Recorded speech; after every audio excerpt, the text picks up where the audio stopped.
is a vibe here at OCBC Square as we welcome you back to Singapore to begin group play. Day number 3 officially, but the first day of pool play, and this is where we get into the teeth of the competition. Top 12 men's and top 12 women's teams looking to advance to the knockout rounds coming up the day after tomorrow. So on Sunday, these are the weather conditions as you would expect. Not a surprise in this region this time of year. It is sticky, it is hot, it is humid, and we got some good action coming at you here in a few. Take a look at our previous Asia Cup winners as we bring you the 9th edition here in Singapore for the 5th time in this incredible city.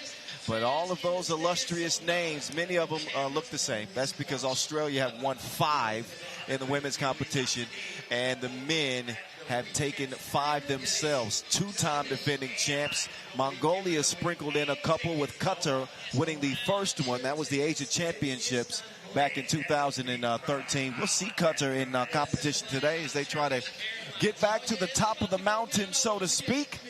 So we will set the table on what you can expect on this day as you get a look at the pools in the women's competition. They are all set. Those are your 12 teams. The defending champs have got to be the favorites, but don't sleep on teams like Japan, and even the Philippines could be interesting. Men's groups look like this. A couple of them coming out of the qualifying draw. India, one of those teams to emerge from the QD. They'll be playing here today. New Zealand's in the mix. Of course, the Kangaroos. Man, we got plenty to talk to, but first we'll take a quick breath and let you learn the rules of 3x3, courtesy of, well, I guess me.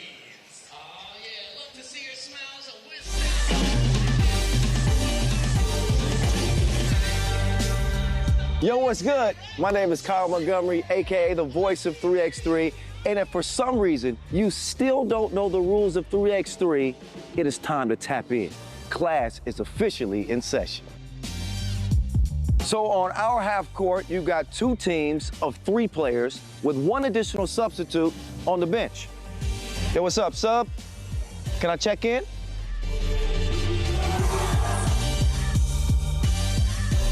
In 3x3, even the ball is different. This is the official Wilson right here. Trust me, it's groovy, baby. This game is pedal to the metal. 10-minute game clocks, just 12-second shot clocks, and a 1st to 21 scoring format for the win.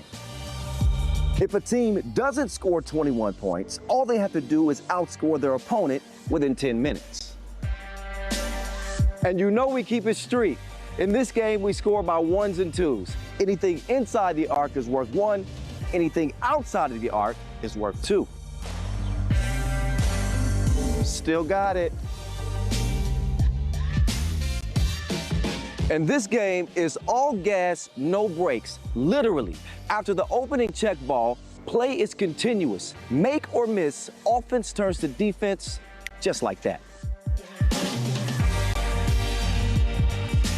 This 10-minute sprint is just getting started. We'll see you at the top.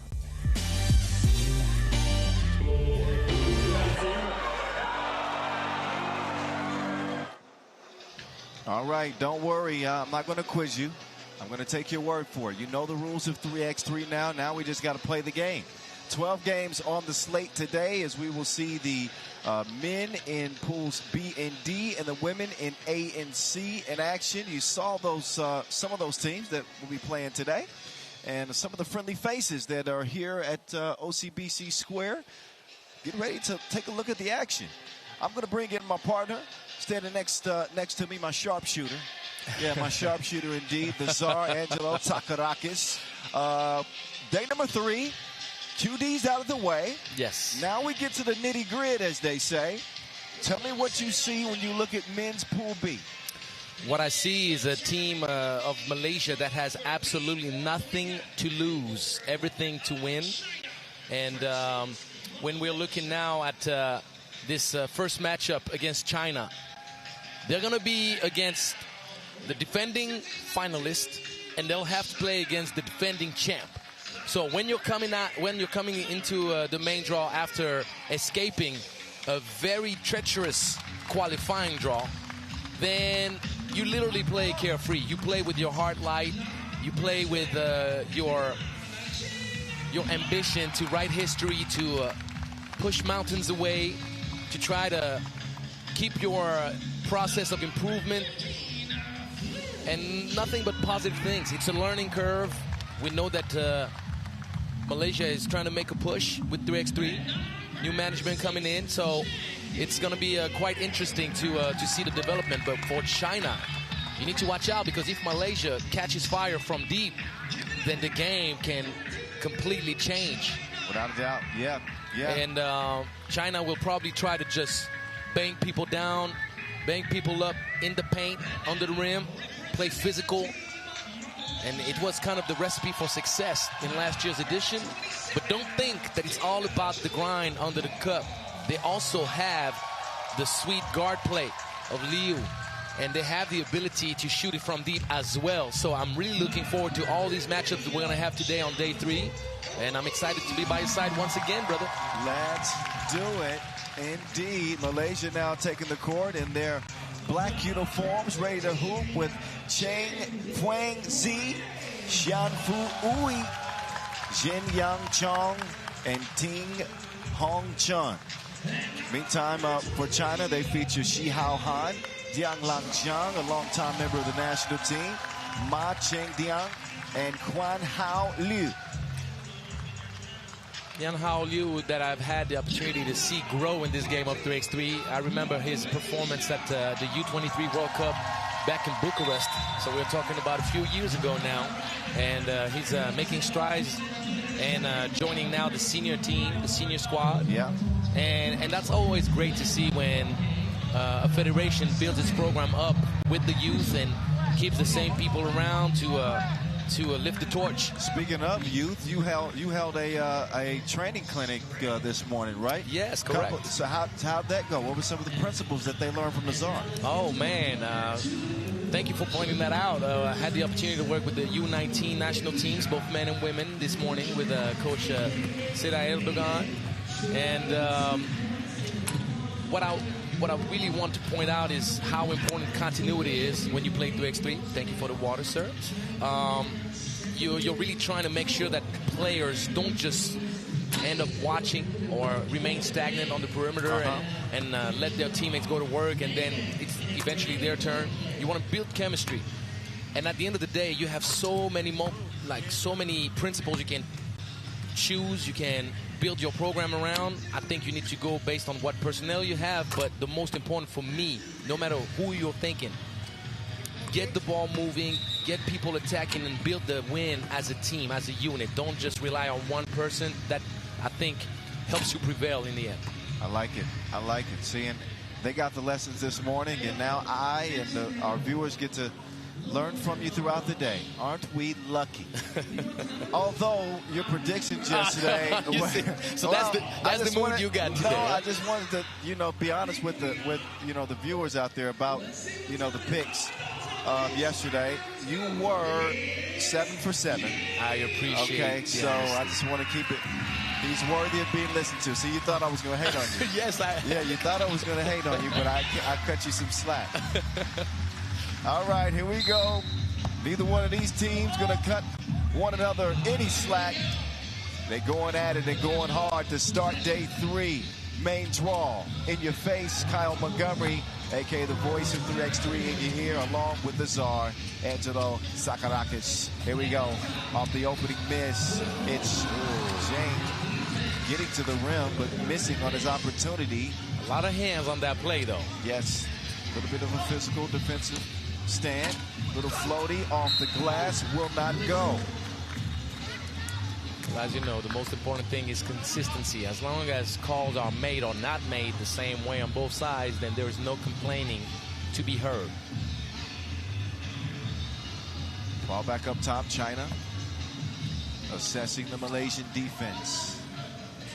Trying to find a gap to attack. Zhang will hand it off. Curling around the corner, put the brakes on and the shot up, but it goes off iron. Zhang battling underneath. Zhang gets his lunch pack. Have a nice day. Now he's got a D up. Hand up. So what? All up between his eyebrows. It's 2-zip Malaysia. Well, the question is, what happens when you have the unibrow like Anthony Davis? It's going to carve a path between them. That's what happens when a shot like that goes down. That's how Malaysia want to start this game off. And that will be the difference maker for Malaysia, obviously, because if they find efficiency from the perimeter, then China will be forced to overextend defensively, and then that opens up the driving lanes. We'll see how it plays out. Still very early, just a minute in. Bump on the baseline. Great composure to gather his footing and get that shot to go anyway. So China do get on the board. Uh-oh. Get over here. Yeah, but he needed to outlet the ball, and we have to mention quite obviously Zi Huang, who had the sweetest of game winners to propel Malaysia into the main draw. If you got him open on the right wing, you better make sure that you feed him. That's his hot spot. No doubt about it. Big board inside, trying to score over 2 Malaysia defenders on the inside. It doesn't go. Hezi, lefty, lefty, lefty. Shane in for that score, 3-zip. And you got the crowd pulling for Malaysia. A lot of local fans already in the qualifying draw. We're showing love to the ladies and the boys, and they're back at it in the main draw. Good action so far. The defense inside. I know they get the score. But we've seen a couple of blocks from Malaysia on the interior. It's Shin Yang. Offense and defense. After the robbery, and Malaysia going to force China into a foul here. But how about Shin Yang? And China needs to watch out. Losing against Malaysia might very well be a synonym to a potential elimination right away in the pool play. Yeah, top 2 from each group advance, as you know. Just a reminder for those who didn't, top 2 from each group advance to the quarterfinal stage. Not as cutthroat as the qualifying draw, where only one team made it out alive of each pool, but still. It's a tall order indeed. Offensive board not looking. Rarely do you get excited about a rebound. But man, that was aggressive. Oh, took him a spin class, but he didn't finish the lesson.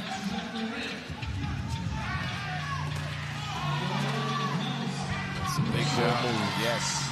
Settles in. Yang Lang. Seen him on the Pro Tour. And, you know, we praise him a lot. Oh, that was saucy. Get that man a napkin. And the turnover right after. The finesse on this shot. Incredible touch. From Xian Fu. The man is touched. This jelly got me jelly. Better not act the fool. Jelly has the jealous. You didn't get it. You didn't get it. That's all right. I'm more familiar with the Chris Brown version. Jealous, jealous. Oh. I'm gonna give, you know what? We're gonna put you on The Voice. Well, you are The Voice. Yeah, but you keep singing like that. I don't even know how I got it out of my system, knowing that my voice is strained a little bit. I like the last part. That was good. Hey, I got a little smoothness to me. Got a good game so far. Highlight field. Yeah. Defense, block shots. It's not an offensive fest, but we can appreciate the intensity. We're getting it in spurts. See why. He's mean with that lift. And the thing about it is that he's getting bumped out of the way continuously, but he stays with it. And he doesn't need to pick the ball up with both hands to finish. So he has good body control and great hand control. That's for sure. 6-3 Malaysia. to start pool play. That would be quite a shocker, though, to see China get upset against Malaysia. Yeah, for sure. That's the group of death for anybody coming into it, because you have the two top teams from last year's edition in the same pool. So you're matched up with powerhouses out here in Asia, and coming out alive would be quite an exploit already. Yeah, new look Chinese team, so the expectations on them are not high, not low, just kind of indifferent, not knowing what exactly it might do. It's a new group, but they're still very familiar with the system. They've all worn the national team jersey before, so they have to build chemistry, but they do have experience. Yes. Especially Jianglang Zhang, he's a monster. Doing his damage on the inside so far. Shin Yang steps back, crosses over. Oh my goodness. He breezed by him. He is giving his team life. I'm going to call him oxygen. I like what you did there. But I like that switch even better. 6 right back. But you think he's going to take the wide open two. And he's still quick enough to get past the defender. He does it slow, though. The hesitation is not sped up. He's like, let me see. Here comes oxygen. Nice pass. Dive time. Jianglang Zhang back to work. It's the day shift. Reaching in, and yep, you can see that foul coming. Zhang is going to check out and get a rest. They have got to find a remedy for Xin Yang. 23.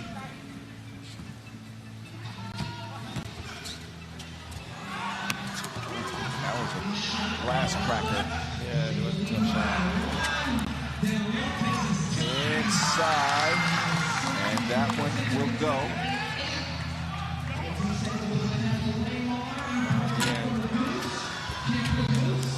Nice pass. Extra pass. Extra.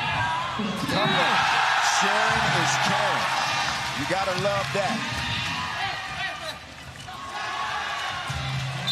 This Malaysia team is in sync. They are showing the chemistry and connectivity. Ball is moving. Shots are dropping. Life is good for Team Malaysia right now as they lead 10-8. That's a foul. And you can have a clear momentum shift, because if Malaysia finds the way to come up with a bucket, whichever type of bucket you can think of, that would give Malaysia its biggest lead of the game. A rare miss for Malaysia outside. Can't get the offensive rebound, and the travel. Yeah.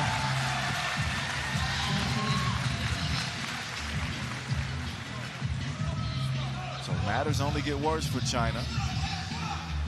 The momentum certainly favors Malaysia, even though the game is only separated by 2 points. That might actually be a good sign for China, because it feels like Malaysia's leading by more than 2. Yeah, it feels like Malaysia is dominating the game, but China, with its length and strength down low, keeps it tight. They stand steady. Jane. Young Money! Young Money! So double fouls. But he's a menace, though. That left hand shiftiness, just You know you're playing well if you got 2 nicknames in one game. You're right. Oxygen and Young Money.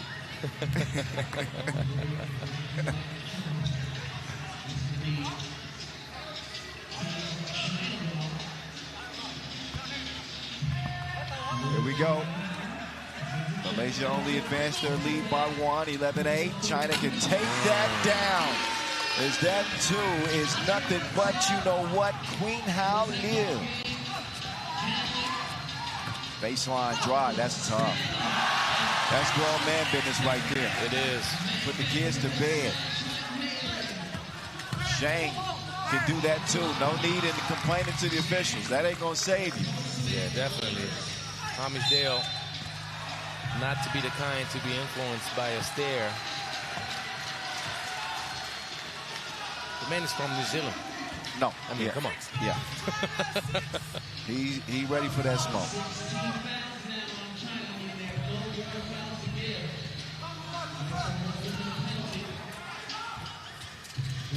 Young hands it over. Zifia. That won't go. Ooh, has he? Hey, Lou is looking pretty good for China, too. There's some young talent on this Inleo flow, I'm telling you. Yeah, man. I remember him clearly from that U23 World Cup, and I always thought he has a whole lot of upside because he's used to use the mid-range. Yep. He's sneaky athletic. He can elevate.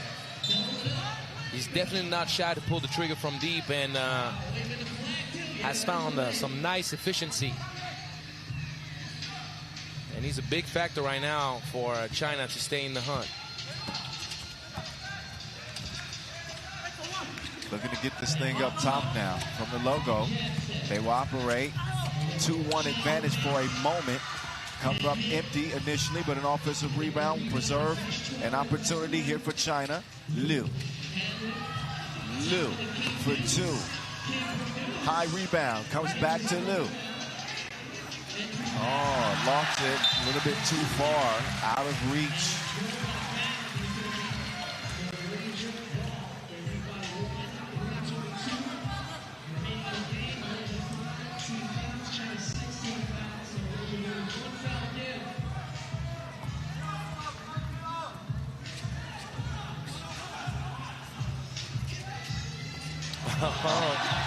Goodbye. It's Yang Money again. Yang Lang Chang going to the spin move. He will draw the foul there. Gonna go down to the wire. To the limit. Don't see you rubbing off on me now. I get you started. You're rubbing off on me. Just behave. I don't want to start singing today. Not yet. Both teams now in foul trouble, Kyle, so something to watch out for. Yep, 6 fouls apiece. No more to give for either team. Jiang Lang at the line. Yes.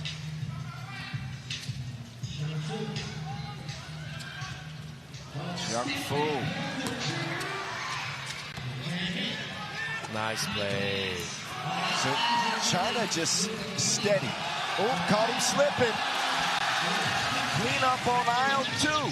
Yeah, guess Speaking what? up 2. Yeah, guess what? Right back at you. See how Han, and then it's answered by an and 1. The ratings are starting to climb in this game. Great game. All eyes on China and Malaysia right now. We got a blockbuster to start the day.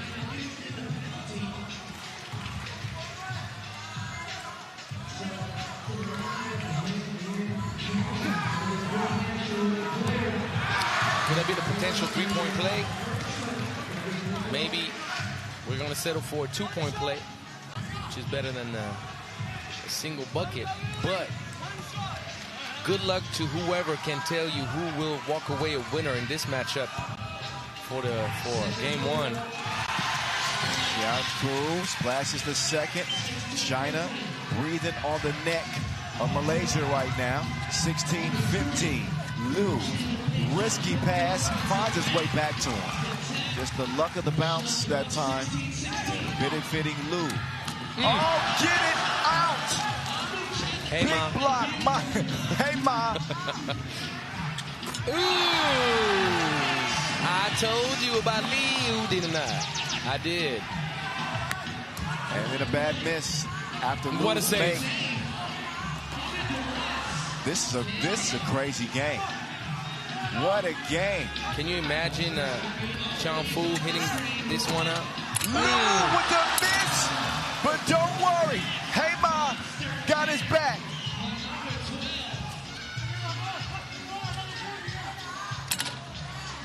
Liu with with the rebound. Lou with the 2, that would have won it. Malaysia, who was in control for most of this game, they will pick up a big whistle. Yep. 2 free throws were going to be coming anyway on the next defensive foul, but they want a challenge, but the challenge is probably going to be unsuccessful because no matter what, you have to give enough space to the shooter. He needs to be able to land safely, and right there, closing out a little bit too tight. That gives Malaysia an opportunity to stay alive. Liu went for the headshot. Gotta show love when it's due. Credit China. Never got rattled in this game. We had made a point about mid-game. Malaysia was up, I think, 2 at that time. Correct. And we said that, man, it feels like Malaysia's dominating, but lo and behold, here's China, just steady, not panicking, finding ways to get buckets themselves and getting a big game from Lou. Ma coming on down the line.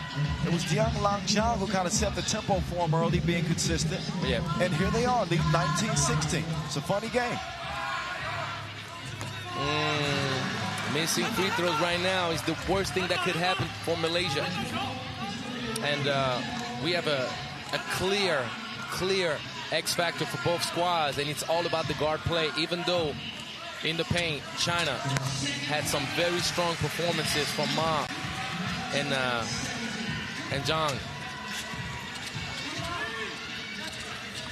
Ma inside, Diang Lang makes the extra pass. That 2 is on the way, it won't go. Buck 15 to play. Malaysia looking to get a bucket. They could tie. Too fast. Too fast. Too fast, too furious. No 2, no foul. Ma with the kick out. That 2. Back iron, tracked down by Ma. Malaysia, if they get a possession, could tie or take the lead. China moving towards the bucket. Great help defense. And here we go. 45 seconds left. Shin Yang. Has he? Shin Yang. Oh, my goodness. Tie game. 19 up. 30 seconds to go in this one. We're dead even. Ball is stolen. And now Xi Fuang lets it fly. No, but it's Shin Yang. Young Moolah, baby! Young Moolah, baby! Game over. Malaysia on the hot hand of Shin Yang. When his team needed life, he gave them oxygen. Incredible. Absolute incredible performance. Unbelievable. What a game. What a performance from Shin Yang. He can't even get up off the floor right now. This the final act of an absolute show to start the day. Malaysia with a big win over China. And Shin Yang might be a rising star before our eyes. I don't even know if we can describe this as a big win. It's a huge win, historical win. You just beat out the defending silver medalist in one of the strongest federations on the Asian side. Wow, wow, wow. And you can thank one man, even though it's a full team effort, but the performance, the cold-blooded action, being clutch, the double clutch off-balance layup to tie things up, and then ice in your veins to knock it down from deep. Bravo. Shin Yang in Malaysia come out on top. That's how we're going to start day 3. That's how we want to do it? Okay, I'm game. I'm ready. All right, Pool D action for the band coming up next. It'll be New Zealand and India. Another game. That's going to be a great one. This could be a good one. So catch your breath, buckle up. Game number 2 of 12 is on the way from Singapore.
representing Team New Zealand.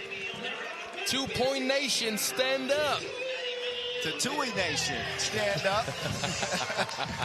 To Tui Lewis. He's the star of the crew. He's first out, rocking number 13 for 2-point nation. That's a cool nickname. I like that. I love that. They got Craig Martin, Joshua Edward Bucket, and Aiden Tongi. Yeah, Aiden Tongi. I tell you what, he's probably feeling good right now to ball out with the boys again, because he's no longer U23. He's a full-time senior now. He's a senior citizen. I guess so. He's got that experience under his belt. He's a huge part of New Zealand's success, and I like the fact that they got the boys running it back. The same boys that went and got that bronze medal last year with their young squad, and people are going to wait for them around the corner now. They're not going to surprise anybody anymore. We know what they're about. We know what they're capable of, so now it's about confirmation. A new generation for New Zealand, the Tall Blacks in the all-white. India team I know you were really impressed with. I certainly was, seeing them a couple of days ago on the QD go 3-0. They're a country that's on the rise. They certainly pack some dynamic offensive power. Yeah. And the length of Prince is a big benefit for them on the glass defensively, and his ability to finish at the rim. Hey, it's Prince Royal Airline. Let me tell you, the boy has boosties in his calves. And the thing about it, we know how capable India is when they find their flow, when they find their chemistry offensively. It's one of the most exciting teams to watch. Now, can they sustain that effort? That's the first question. The second question, can they copy their performance from last year, going into the quarterfinals and being tired at the end of that competition, because that qualifying draw, having played a lot of games to get out alive, kind of took a toll on them. And today, they had a day of rest, which they did not in last year's edition.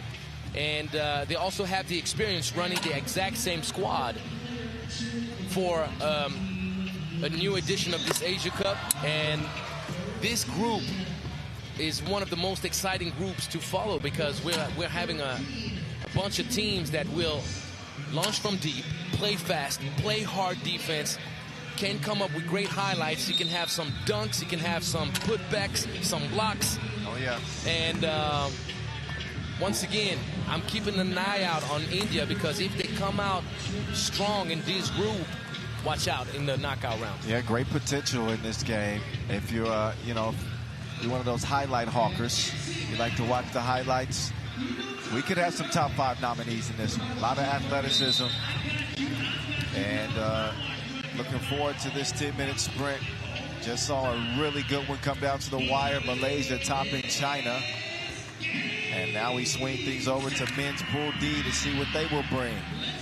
Here we go. And we had the 3 reigning medalists in the first 2 games of today's main draw. It's a star-studded cast here, day 3, opening day of main draw action. Here we go. There it went. Off the iron, New Zealand will come up empty on their first offensive possession. Here come India on the charge. Great defense from Martin, but better offense as that shot will go anyway, courtesy of Arvind Kumar Muthu. And back-to-back launches from 45 on the left-hand side for Book. And he needs to turn the page and maybe move on to another spot. Lewis D'ing up now. Muthu will pick up his dribble. Prince can't get the turnaround to go. He got a shove in the back, or shove in the side, I should say. That will get him reset. Foul on the floor. Dakar, check it up. Prince sharing, but the pass is missed. As Muthu couldn't get it to go. Quick drive. Ooh, gotta go with that. Martin, ooh, missed it. Left. Left-hand side, 45 spot. Not productive for Team New Zealand so far. Oh, yeah, tough move. Oh, he didn't forget the tip. He gets the gratuity, and he'll have a chance at a 2-point play. Going up to the line now.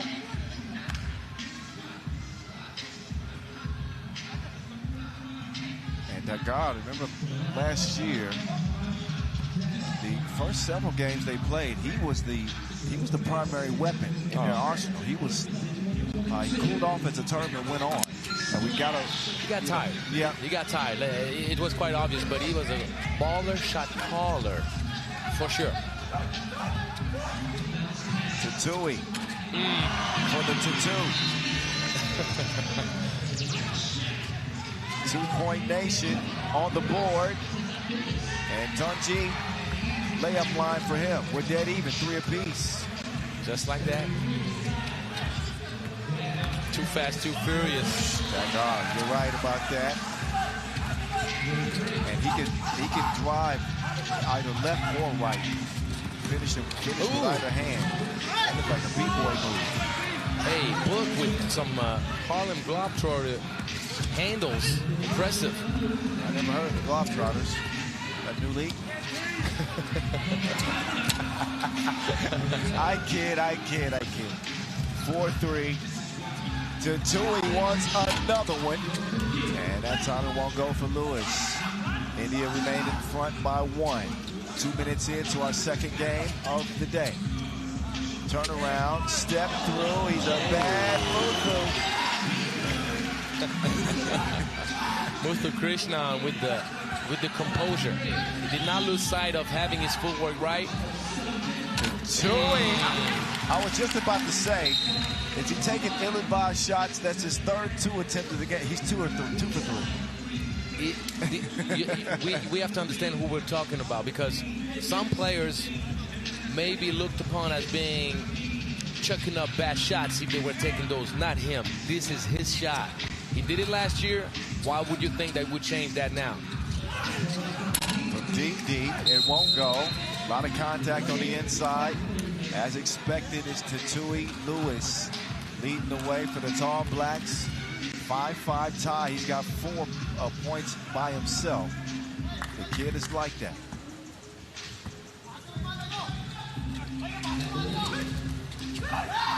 That's a good look. Unable to make him pay. Lewis keeps it alive. Tatui with the rock in hand. Kicks it over. Book it. Another 2 goes down for 2-point nation.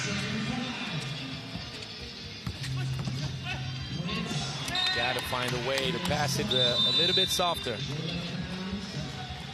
because Singh had enough room to catch it and go up. Book was clearly disadvantaged size-wise, and Singh being strong and athletic probably would have ended up being a bucket for India.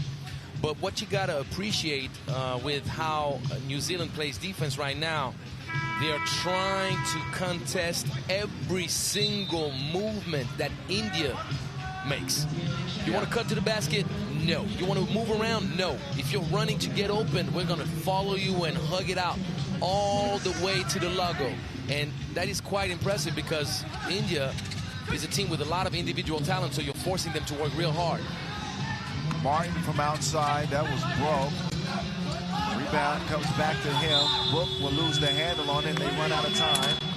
Shot clock violation, and you see Tung Di is telling them to talk it out, be more vocal. Tatui comes back in for New Zealand as India get reset.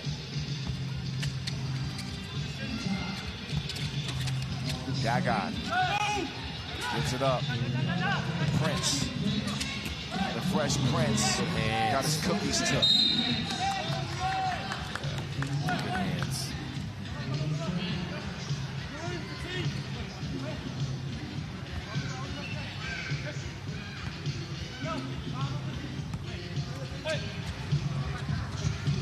But there's one thing that I keep reminding everybody. This India team is young. Oh my goodness.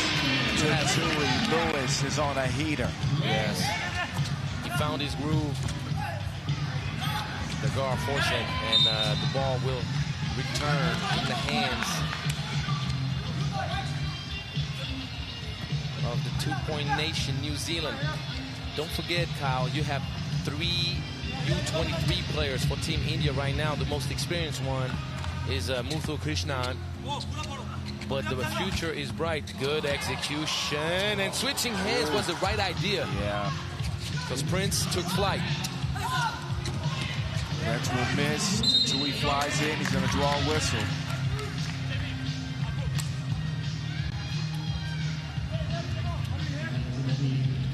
So Lewis has been all over the place. The place we find him now is on the bench. So New Zealand looking for some offensive spark elsewhere. Book might be the guy. But, and he with the fake, the counterfeit. Tongji with the move in the lane.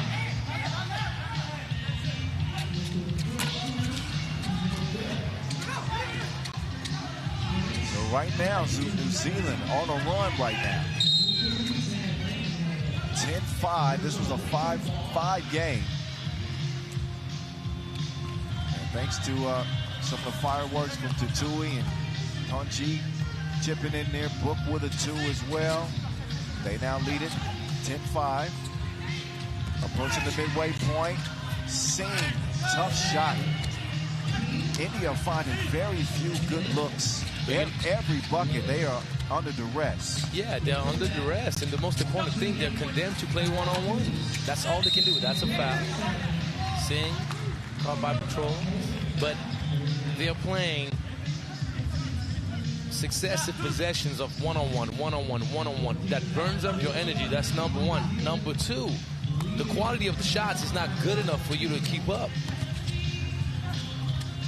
Here comes Tui, turning the corner, and Lewis this time finishes at the crib. Prince, elevate, didn't forget to flush. Now turn the lights out. 11-6. Right back. Mark gets it batted against the glass. Good pass. Prince protecting the throne.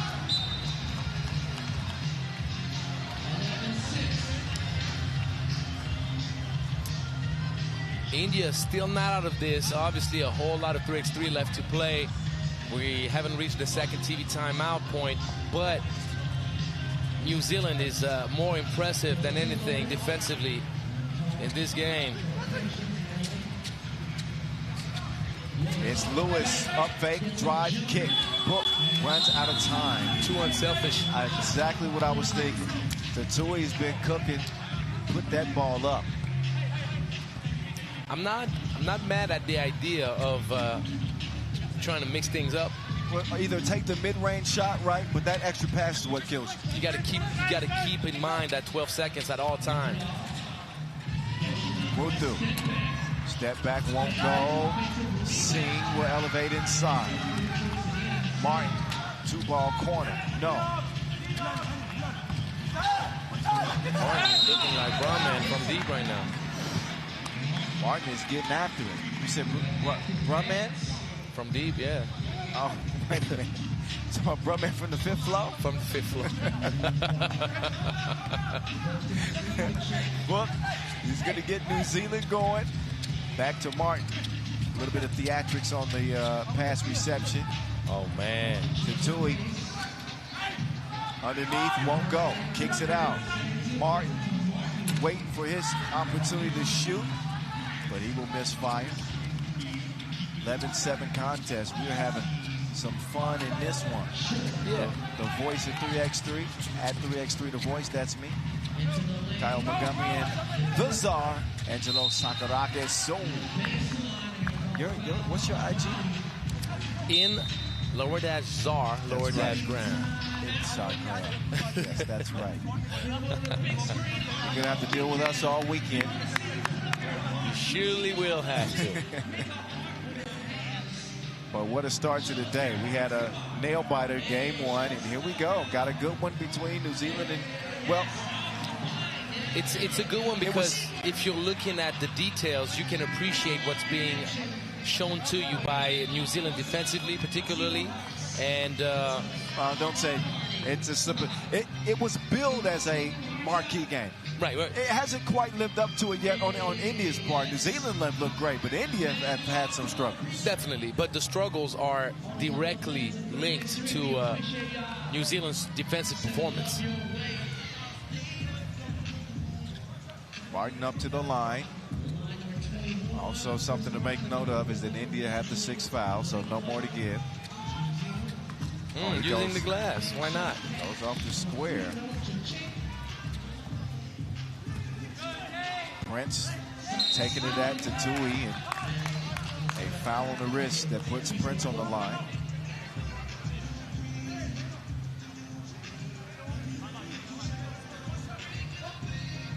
Five-point lead for New Zealand as they've gone on a 7-2 run since being knotted at 5 apiece.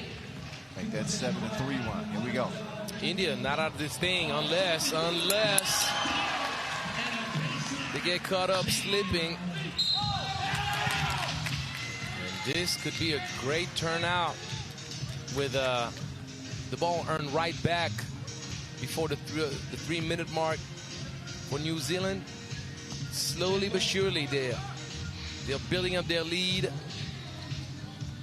And you see, yeah. And Prince read that all along, but the guard was beat on that cut. Well, they seem to be more seasoned this year, as to be expected. A year removed from last year's Asia Cup that saw New Zealand get a bronze, but they just seem to have a good feel for each other, where they're going to be. Look at the action being run here. Getting good looks. That one doesn't go down, but the offense is hitting on all cylinders for New Zealand. And the defense has been pressured. New Zealand is not safe yet. Not quite yet. Oh, no. Not saying that. That time, Lewis. Good box out. As it go. He's missed his last 2, by the way. Book now. Is he going to use the screen or not? Yeah, if you want to lob it over Prince, good luck. Got to get a shot up. We saw a miracle made from that part yesterday. G underneath cleans up the mess. Seam. I like your cut, G. 14-9. Book with the up fake. Whips it out. Lewis. That's a foul. Ooh. Yep, contact. In the landing area with the Tui Lewis, who will shoot 2. Tui kind of kicked his leg to the side a little bit, but the closeout, no matter what, was out of control. So he played it off, I say, in a very smart way.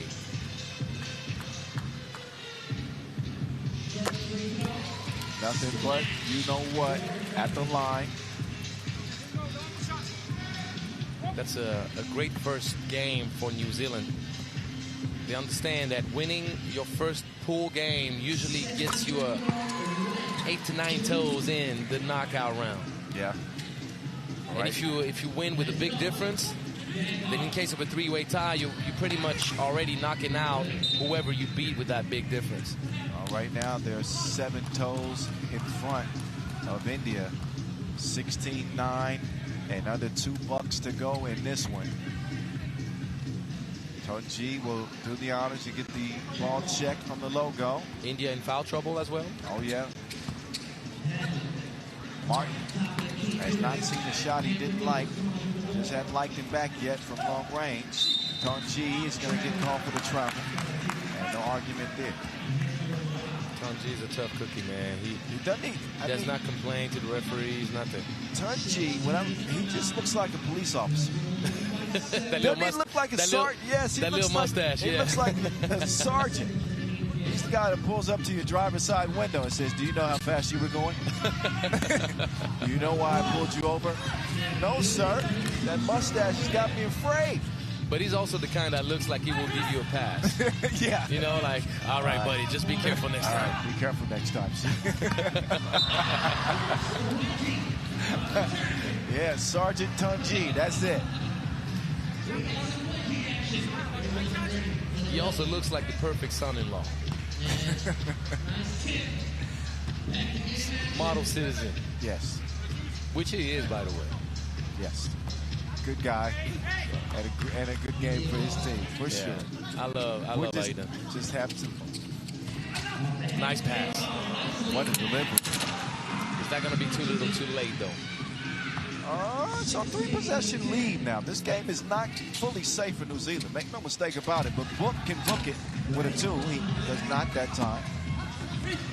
Timing's running out. They need a bucket now. Officer Tanji with the rebound. That's going to be his new nickname. Officer Tanji operating, trying to find the connection to Tui, but that doesn't work. Yep. You could call him General as well. General Tanji. That's pretty good. And to me that sounds more accurate, because he's been the general of this generation. He's been the general of this New Zealand program and the new kids on the block. You know what? I'm going to run that one up the flagpole. Let me see. Approved. I appreciate that. There we go. Approved. Stamped. And the two-point nation will clearly appreciate the love Tanji receives, because he's well deserving of it. Your next assignment will be finding a nickname for Tatui. Don't start spitballing right now. Just let it marinate. Think about something. Look, man, not tattooing my own horn, but I'm going to get that done. God. All right. You can get a timeout in the next 50 seconds. Oh. Well, this is cooked, well done. Not enough time on the clock for India to turn things around, and the experience for New Zealand running the clock down all the way to the end of the 12 seconds. Yeah, 34 seconds left. Right, they burnt up a whole possession, and they don't really care if they have to play defense, no matter what. Knowing that India is also in foul trouble, they can literally not even attempt another shot and walk away winners if they just don't turn it over.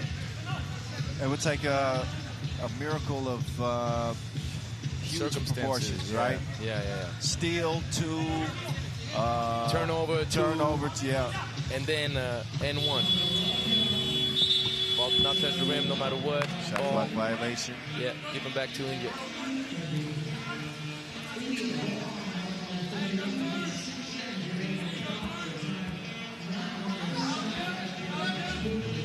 It's not too hot today. Yeah, pretty good temperature. It's a nice weather. Yeah, mild temps, a little bit of an overcast. So now being in foul trouble, but late, very late in the stretch. New Zealand just needs to keep the game steady. India would have a great idea to keep the game as close as possible. If you can come up with a few quick buckets, keep your chances alive. But if you end up losing by a lot, it's not going to turn out good in the three-way tie potential. All right, right now, looks like they're going to lose this thing by 5. They do get a steal here. It could make somewhat of a difference, but Prince will miss it. Prince gets it back. The final few ticks, and the last heave off the iron won't go. 16-11. The final in this one. Tatui Lewis leading the way for the Tall Blacks with about half of their scoring. Was working on a double-digit performance and a good showing to start their 2026 campaign for the Tall Blacks. 16-11, once again, the final for New Zealand. And even though Lewis found his groove eventually after a few minutes of play, overall, New Zealand did not even play its best game, did not even have some great outside shooting that we know they are capable of having. They won that game through their defense. They went to earn it, playing rugged D, contesting everything, and securing the boards, which is also a tough thing to do against the physicality and athleticism of India. Yeah, good point. We now point our attention to the next game and women's Pool A action. After the highlights, we'll get right into China against Thailand. Women's competition on deck from OCBC Square.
All right, Team China's ladies have taken the court and trying to prove themselves a power again. And I'm intrigued about Team China for multiple reasons. Tell me why. Well, they got a new coach, and not any coach. Oh, no. An Olympic champion coach, right? So, not only is he my friend, but he's quite competent. So, I'm very intrigued because he's playing a kind of unique brand of 3x3. We've seen how he developed Germany. So, to see if he can instill his philosophy of play in a different culture, knowing also the language barrier that you can have coming on this side of the planet, it's going to be interesting. But I'm pretty sure that we're going to see a different kind of game plan in comparison to what we've seen from Team China in the previous years. Even though they're still going to try to be physical and utilize their size advantage, that's never going to change. Germany used to do that. China always did it. Don't get away from what makes you successful. This is clearly a matchup of contrasting styles. Yes. China featured one of the greatest women's players of all time, to be honest. Jiating Zhang has been one of the most dominant players in women's 3x3. Yeah. And she is still going strong, standing about 6'5".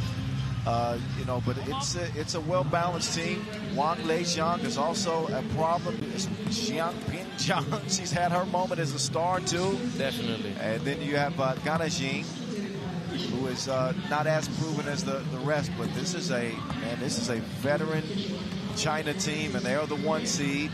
So going to be favored here against Thailand, but Thailand have somewhat of a superwoman. I'll tell you one thing. Jiang Ping is not known to be looking for the two-point shot as much as others would, but I expect her to allow herself to shoot more under the command of Samir. It's going to be interesting to see what he does with, like, and talking with him last night, reminding us that, you know, Germany go on to win a gold medal at the Olympics under his leadership, you know, as coach of that team. That was a project. He had to develop that team. They weren't years. When he came in, they weren't winners, and he turned them into winners. Correct. So China, the 1 seed, you know, by the numbers, that would indicate that the bullseye's on their back simply because they're the 1 seed. And he had his hands on all categories in the women's side.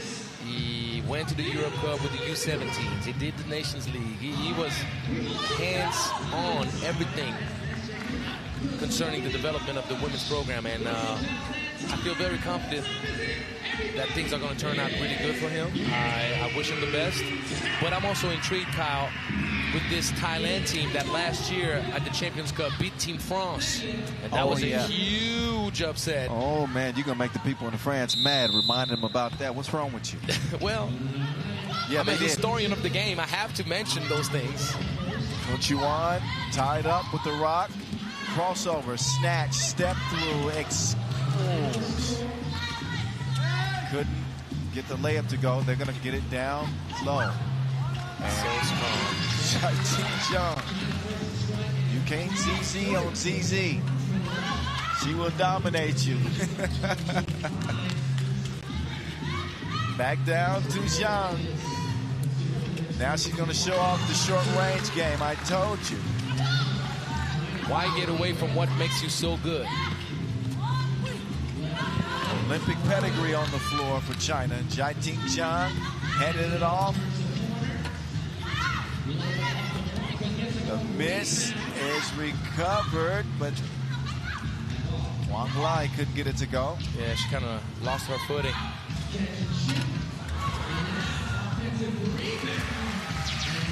First bucket for Thailand. I'm not gonna. I had to scratch it. I'm not gonna say nothing. I had to scratch my back, man. I'm turning my head to the right. I'm just seeing you going like Baloo in the Jungle Book, scratching your back on the pine tree. Look, it was a bare necessity. What do you want me to do? 2-1. Oh man, like you took me out of the game, brother. I turned my head and I just see you just scratching. I don't know how. Anyway, let's get focused. Yes, refocus here. But you know how it is. It's like a sneeze, man. When your back itches, you got to find a way. You're right. I took my opportunity. I could have scratched your back. Well, please. There you go. 2-1. Oh, there we go.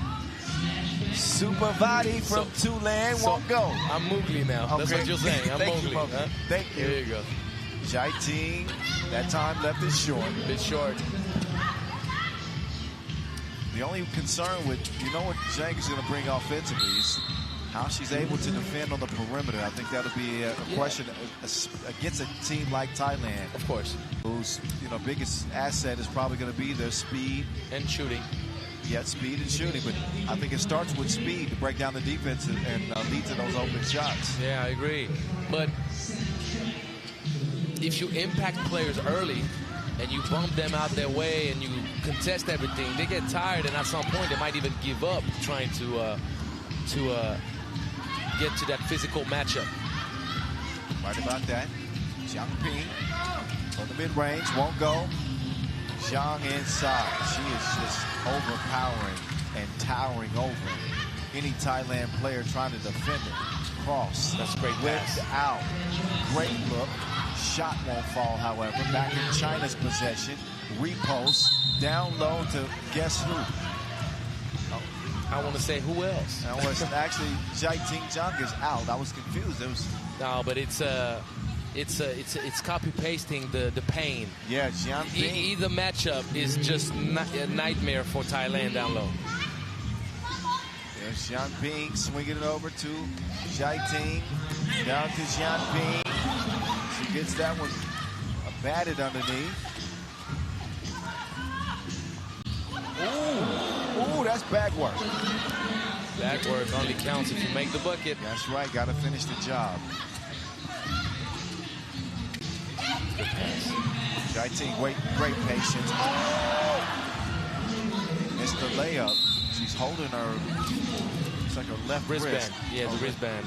I don't know if that was the wristband's fault. But, well, I tell you what, it's kind of like when you have the shooting sleeve. If the shooting sleeve is kind of sliding down, it definitely perturbs your shot. Okay, you would know better than me. There's the kick out. Jai Ting from deep. No. Jiang Ping with the rebound. She will heave a two. That is not typically going to be China's strong suit, playing outside. They possess the size to dominate on the inside. But they have to find a way to become very proficient, because that's the aspect that would make them a true Olympic medal contender potentially. Because if you have that much strength and efficiency under the rim or in the paint, you're going to have defenses crashing in, trying to close gaps up and try to prevent you from getting those low touches. And if you manage to stretch the defense because they have to respect you from outside two-point range, then the game changes completely. You become an all-around threat. You become an unstoppable force. And the best teams in this game, they usually have both. That is right. Balance to the attack. So far, China have this game in front. Well, not for long. I couldn't even finish the sentence before that two-point splash, courtesy of Sasiporn Wangtapa.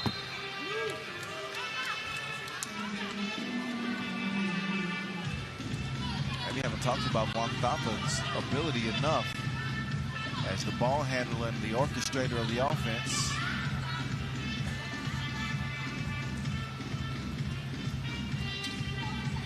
And the stands have filled up nicely, Kyle. Oh, yeah.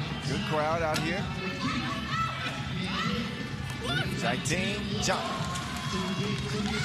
Got 3 of China's 4, I believe. Wangtapa.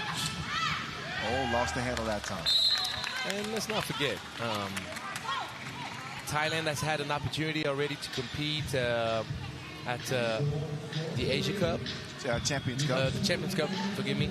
And they have a bit more rhythm. China, brand new squad, brand new roster, even though they have experience and they have ladies with a great resume, but at the end, you still have to find that chemistry, that groove. Yeah, right now they lead it by 2, so no worries for China at the moment. Wang Thapa trying to change that with super body. Yeah. Too much heat on that close range pass. Yes.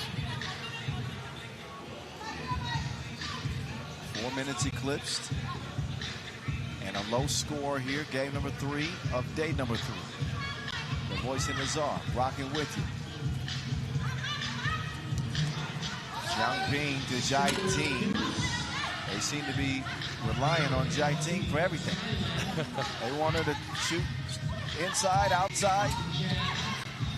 Good pass. That's how you break down the defense. Oh, beautiful. That one stolen. Wang Thapa now gives it up. But Thailand is going to need some type of, okay. They're going to need some type of alternative. Missing layups, that ain't going to get it done. Zhang asking for a call. Not going to get none. Snatch back. Wang Thapa stepping through to the crib. So Wang Thapa with the extended Euro step. And the finish at the rim. That'll get Thailand in front by 1.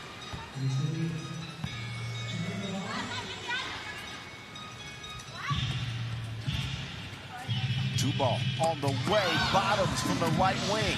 Good execution. That's right a there. spark from one of the helpers for China, Wang Lai. We'll get it back now. Wang Lai off that 2-piece, navigating through traffic. Taking it all the way, easy money. Still translating into, oh, we got to lob it though. Oh, super body. Chuan recovers it, gets it to go. Jai Ting in the paint. Lost the handle. Super body's right. Help. Help me, please. Help me. Help me. Jai Ting shot again. That size is going to cause problems for most players. And you can see the fatigue starting to set in on Thailand with a China team that just wants to continue to punish them on the interior.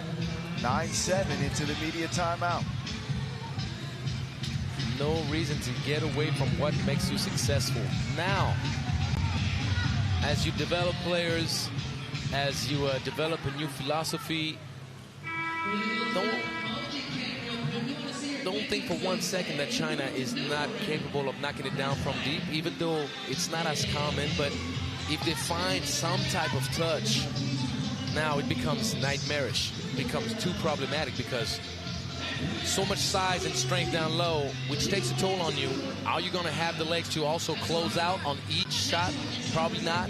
And if you give enough comfort for shooters to find their groove, then it's becoming a whole different ballgame. Yeah, I think that's something that they're going to have to figure out. Yeah. If there's any area to exploit, it'd have to be the perimeter defense for China. You just hope to make up for it with consistent and efficient offense. Yes. But you have to speed things up, and right now Thailand has been unable to do so. And I don't know if you have to give the full credit to the Chinese defense, even though there's a lot of effort being made, for sure. Some missed layups, I think, for Thailand. This game could be, I mean, they were just in the lead, as a matter of fact. But the ball is not moving enough, in my humble opinion. Quick release from Jiang Ping, won't go.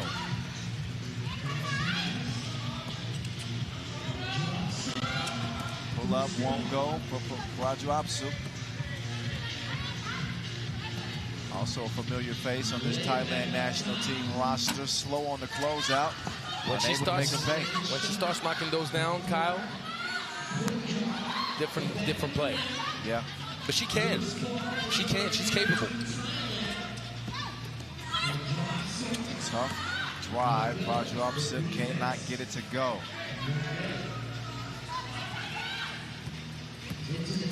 Drive kick. That, you see that pass coming. And then they wasted. Thapa throws it out. Yeah, and she anticipated greatly that pass. It was quite obvious that she was going to try to make it that little wraparound to the corner, but it's a game that Thailand is very much in position to potentially steal away from China. Oh yeah, no question about that. They trail by 2. And, you know, we still got 2:44 left in the game. But you do have that feeling, though, that China, which has missed a lot of layups down low, Zhang missed about 2, and a lot of open looks as well that that didn't fall yet, especially with Jiang Ping. It's not like you have a feeling that China cannot get where they want to get. They're just not getting the shots to fall yet. Wang Lai just got to where she wanted to get. Wang Tafa to the crib, scores through the contact. And then gets active defensively.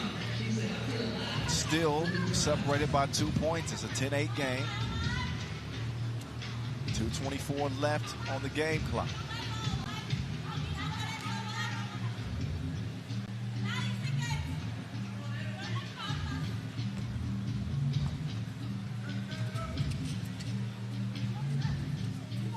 Ping up top. Oh, there's another one. This time she uses her banking account to deposit 2 more for China. Yeah, but you see the way her banking and her checking and her saving account is set up. Well, however she gets it done. She had to use the glass. Wang Lai is she's kind of quietly come on down the stretch here. Those two pieces were huge for China. And she's been driving to the cup with aggressiveness.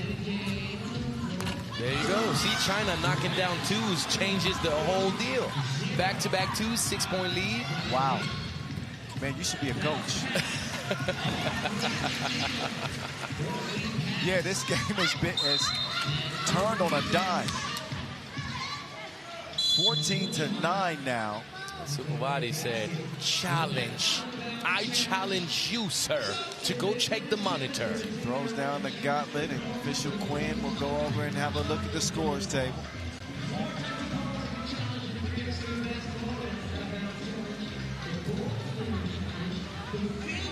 Ooh, she might be right. You got a good angle over there. I can't see the monitor from here. Challenge 1. Challenge 1. So, yeah, timely challenge. Good one. That works out well for Team Thailand. But can they come out of this hole that China have put them in, burying them with 2s? 14-9, but 48 and counting. Nice hesitation. Yeah, stop and go, reverse. Dapa swings it. Oh, dribble. What happened was kicked out of bounds. But Thailand will live and die with its ability to drive gaps and knock down shots. Yeah, opportunities, though, starting to dwindle here as we approach the 90-second mark left in the game for Thailand, that is. Do not pass it with the bounce when you have the mismatch. Oh, yeah, you got somebody standing 6'5". You got to put that ball up high. Especially when guarding by Wang Tapa. But has no consequence for this game, for China. Sukhumvati's had a tough one in this game. They rely on her. Jiang Ping through the lane. The runner, a little strong. Both fighting and scrapping for another rebound. Every possession precious for Thailand the rest of the way, and they will draw a whistle. Fortunately for China, they played sound defense. That's only their 3rd foul of the game. Yeah, and this foul was made on purpose. She wanted to break. She wanted to get out.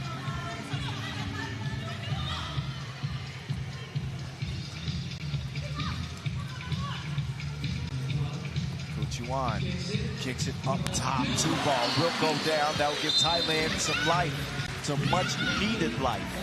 Can you imagine if Thailand knocked down that wide-open 45 two-point shot attempt just 2 plays up?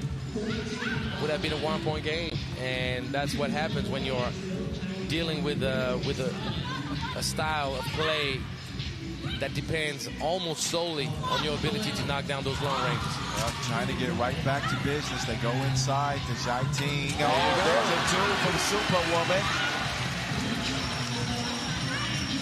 Can't afford to turn it over. That's a good. Oh, yeah, I was going to say that would have been problematic if the whistle had not been blown here. Yeah, because Thailand have now pulled back within 2, but yeah. The foul will give it back over to China. 27 seconds left in this game. So Thailand have life. They have life. Yep.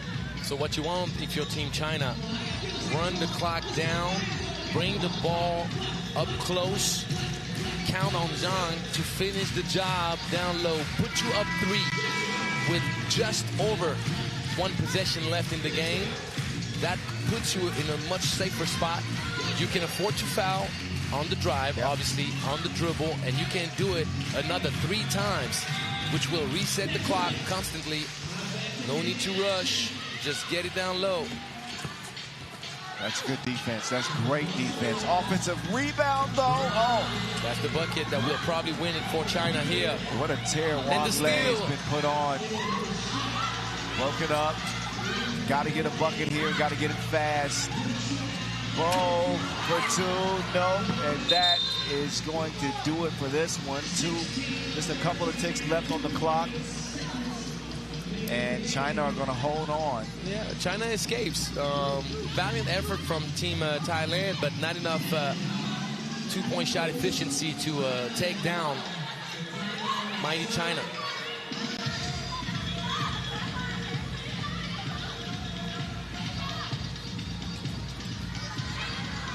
And one more block to ice this one up. 16-13, China over Thailand.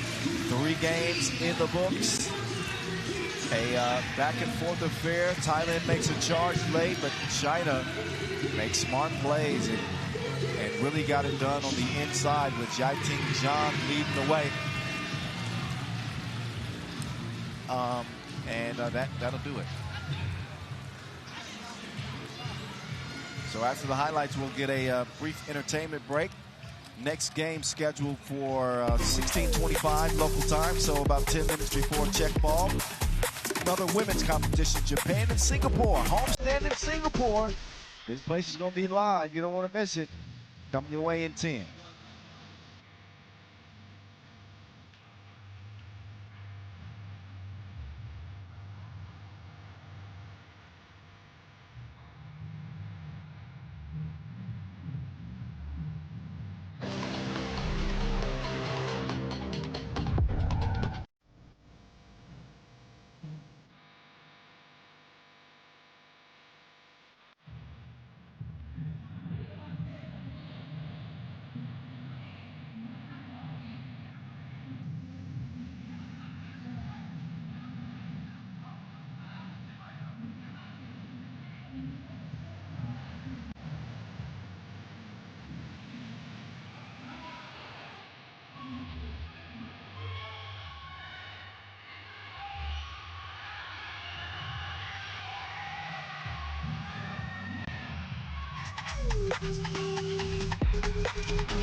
lightly clap.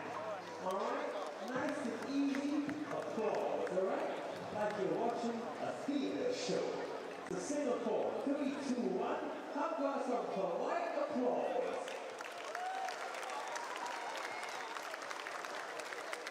Wow, very cultured. Not bad. Second level.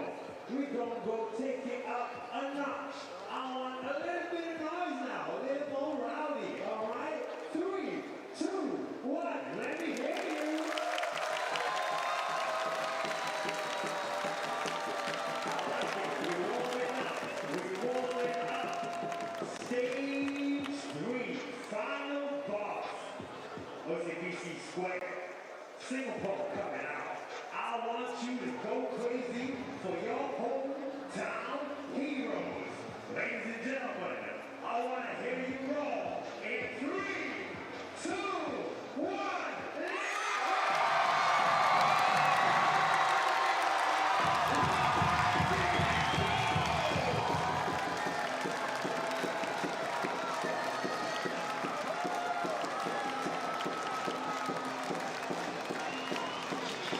All right, you can hear the roar in the Lion City. That is because Team Singapore is about to take on the ladies of Japan in women's Pool C action from OCBC Square. The voice of 3x3, Rocket with you. Game number 4 of 12 on this third day of play. Japan boasting that speedy roster. Very talented, a lot of fun to watch in the brand of 3x3 that they bring to the floor. They will certainly put Singapore to the test, but you know, they got the home court advantage, so to speak, and this crowd is raucous. Our MC's doing a great job keeping them nice and live and engaged in the action. But Japan here, they make up their way to the floor with Momoka, Hanashima, excuse me, Miku, Takahashi, Sakura, Naguchi, and Aya Surumi.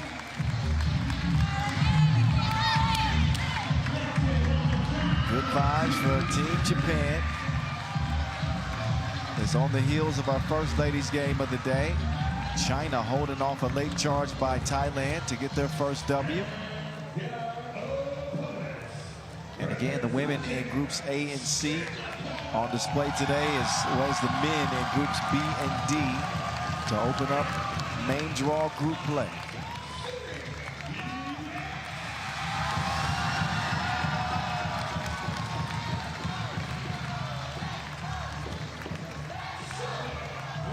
As for Singapore, they feature Shin Yu Han, Lydia Ang Zi Yi,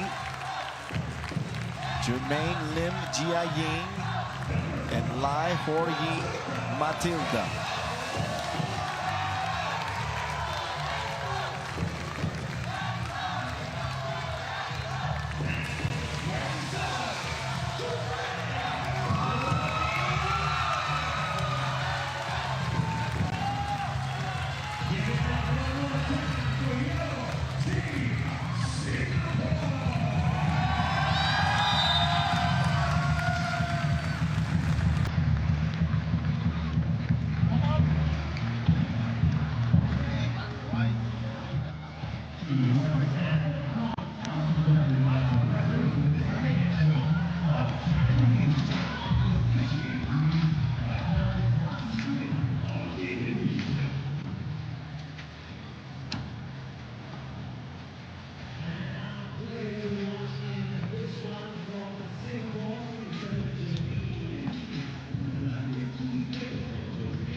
bit of a technical delay here.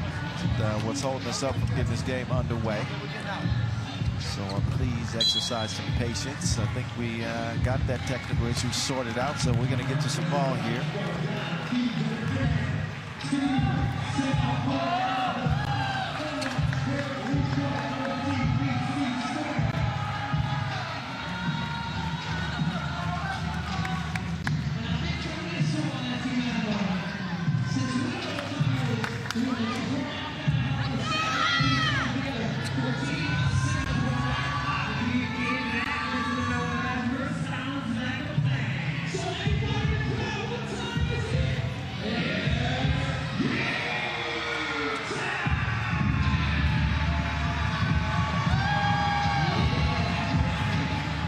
All right, game time. Japan, silver medal winners from last year's Asia Cup, looking to take it one step further this year. Here's their first step on that path, and it's a step on the sideline. Turnover to open up this competition. Singapore making their 5th appearance at the Asia Cup, finished 11th last year's edition. So trying to make their way to the quarterfinal stage as the top 2 from each group advance. Defense from Japan, and quickly clear. Double cross, get lost. Finish with the lefty.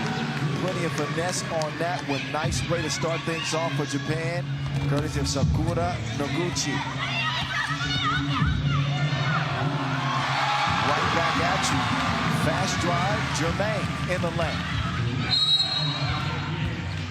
Defense a little bit too pesky. Singapore whistle for the first foul. Both teams possess a lot of speed. So this game already played at a frenetic pace. You won't see 2 faster teams, that is for sure. 1-1. Up top they go. On the cut. Layup will be missed, however. Good defense to prevent Hanashima from getting that bucket. Here's Jermaine now, driving kick. Only 1 to shoot. Great defense. Noguchi says no. Shot clock violation is the result.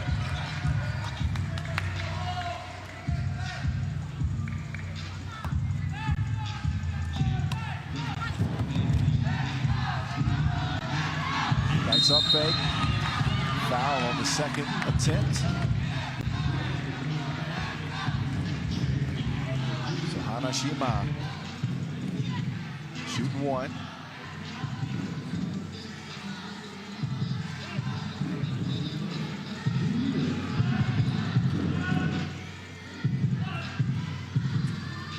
And Canning 1.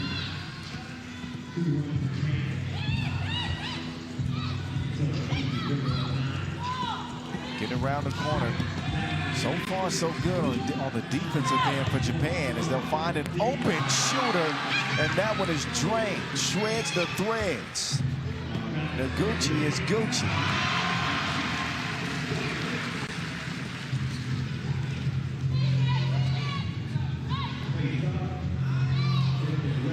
And Noguchi stays in her bag, adds another one, this time on the cut. 5-2. Singapore trying to wake up from long range themselves. Off iron it'll go. Oh, and that'll be an offensive foul. That off arm of Momoka swinging around there, connected, or nearly connected enough to draw the whistle. Back up top for Singapore. Jermaine, jab step right, setting up the 2-woman game. Nowhere to go with it. And again, Singapore running out of time late in the shot clock. It's a desperation heave. Momoka comes away with the rebound. She looks to hand it off to a ball handler. They quickly get it back. Oh, look at that display. They will pass the class. You did. 6-2. Oh, that is a foul and a half. Takahashi with a fistful of jersey. Of course, the whistle comes. It's the second foul on Japan. Singapore back up top.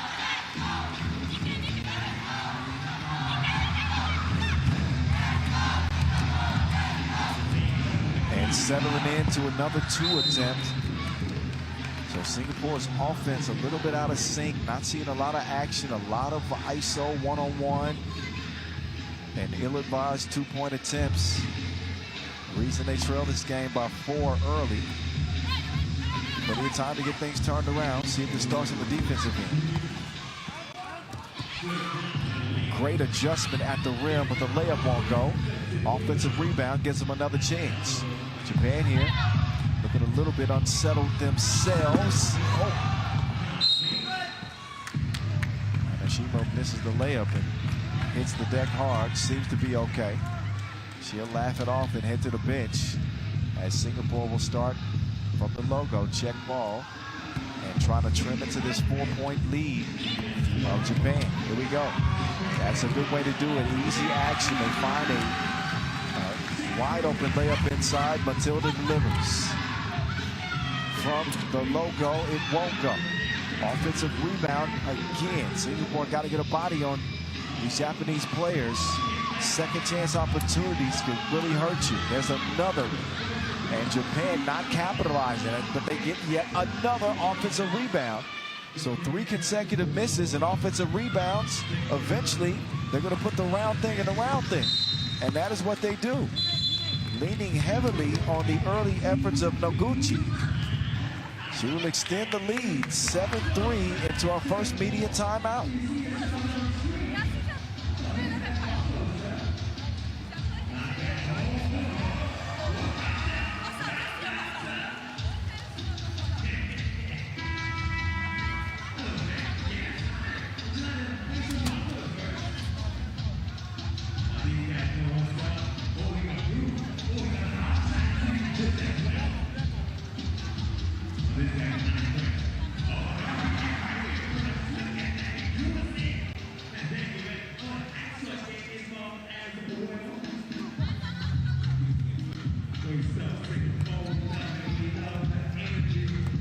Back to it. 4-point lead. Jermaine slips past the defense. Wild layup attempt.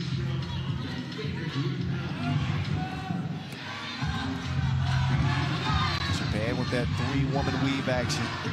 Doesn't seem to matter what the personnel is. They run that a lot. Obviously, the shot doesn't go.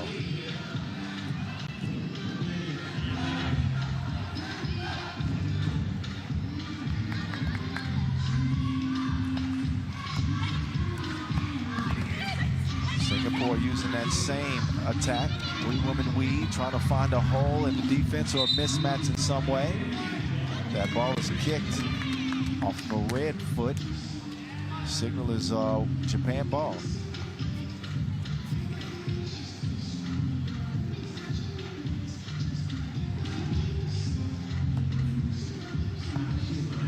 Hanashima gets him going. 2 is on the way. Wide left.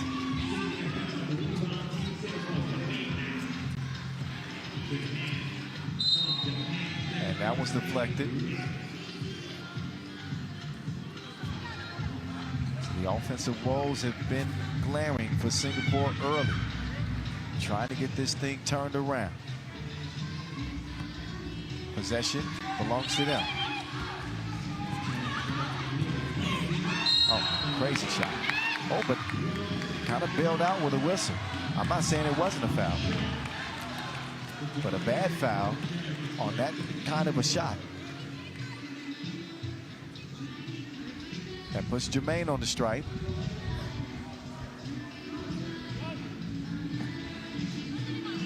One coming up.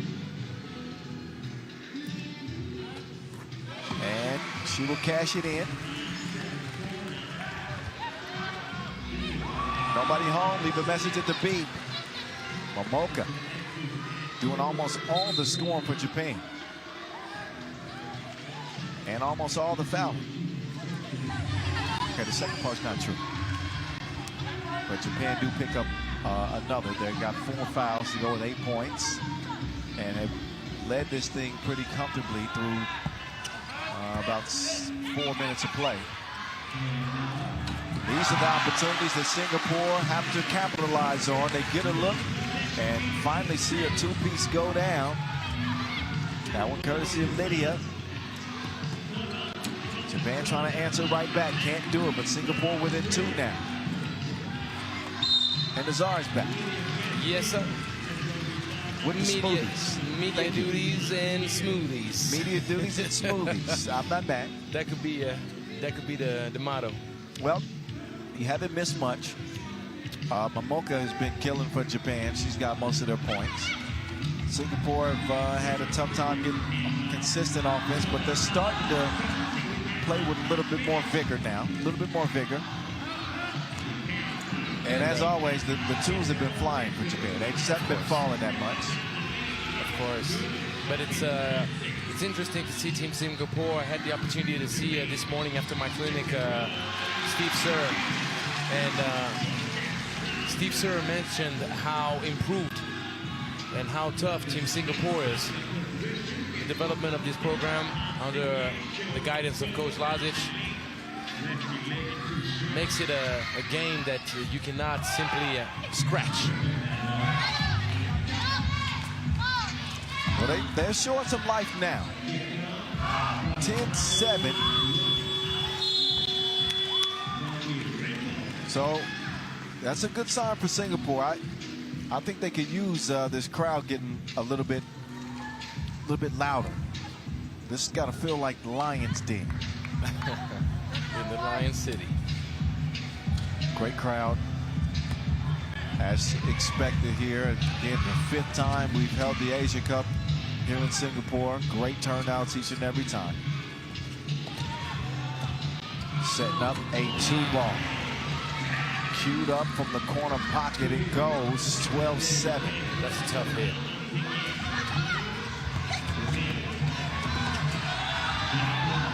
Oh, beautiful touch. Jermaine producing a bucket for Singapore.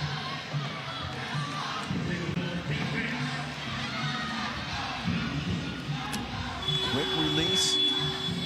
Off iron, track down. And the first 12-second shot clock for Japan to work with. They've been all over the offensive glass.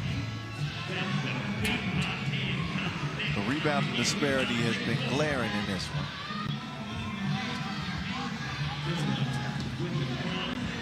Oh, Matilda with the scoop. That was flavorful.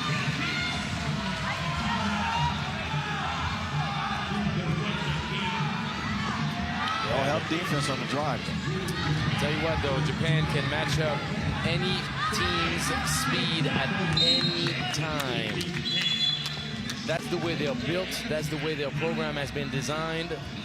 And it's Singapore playing Japan's style right now.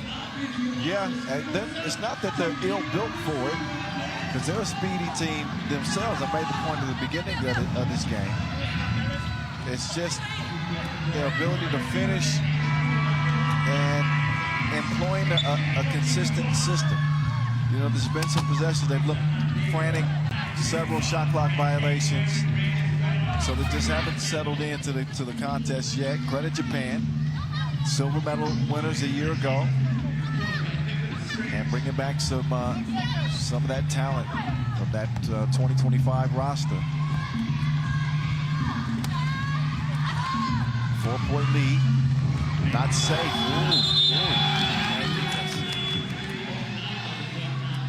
Footwork looked good at first, but yet again, I feel like I've said it 5 or 6 times, shot clock violation on Singapore. The clock awareness for them has been lacking.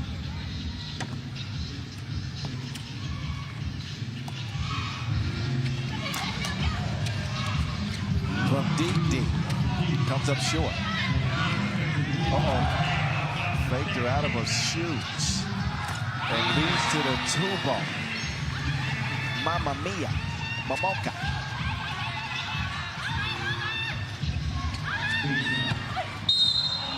That's a blocking foul.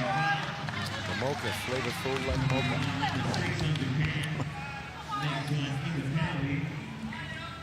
15-9. Game really hasn't been in question. It's been Japan. Well, Japan is, until proven otherwise, the better team. Is the team that has achieved things that Singapore can only dream of right now as a new program. So it's the sensei against the student. She looked both ways before crossing. Vicious left to right, lead to another score. Noguchi wants the ball back. Look at, and she'll get to the rim again.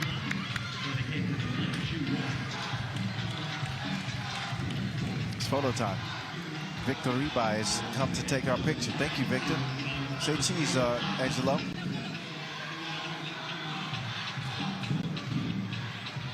There we go.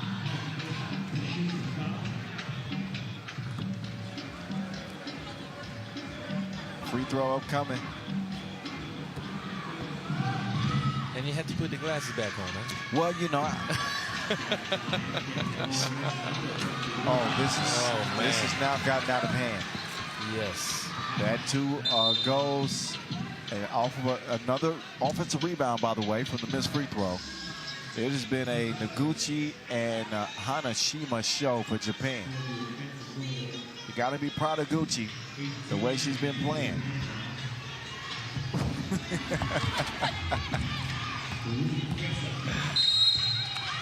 Foul drawn.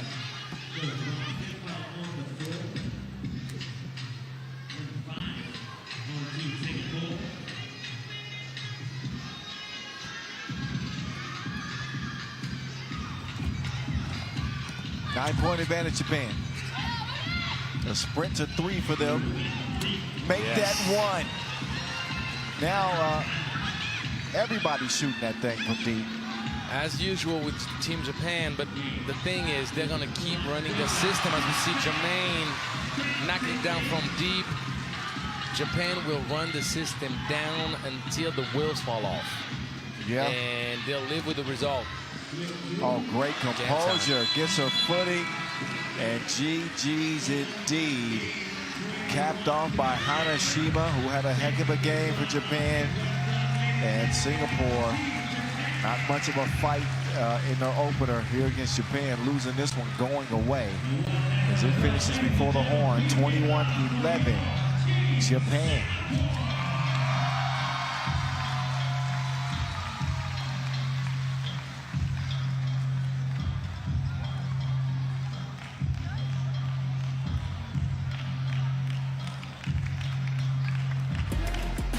So highlights for you before we swing things back over to the men's tournament. We got the 2-time defending champion, Australia and Malaysia. Heavy hitter coming up in men's Pool B action. That'll be followed by Qatar and India on deck.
All righty, we got Australia and Malaysia. So Malaysia, who kicked off this day with a huge win, last minute fashion, are trying to go 2-0. And they got to do it against the two-time defending champs. But Australia, they got some good defenders, but they got to deal with Yang Mula, baby. Shin Yang, after that 1917 win over China. A couple of new adds to the Australians roster this year. As you see, Mitchell, Sam McDaniel, who hooped on the Champions Cup squad. Antonio returns from last year, as well as John Dylan Stipe, the big man in the middle. The Stifle Tower. I thought about that one, but he's not French. No, he's not. He's not.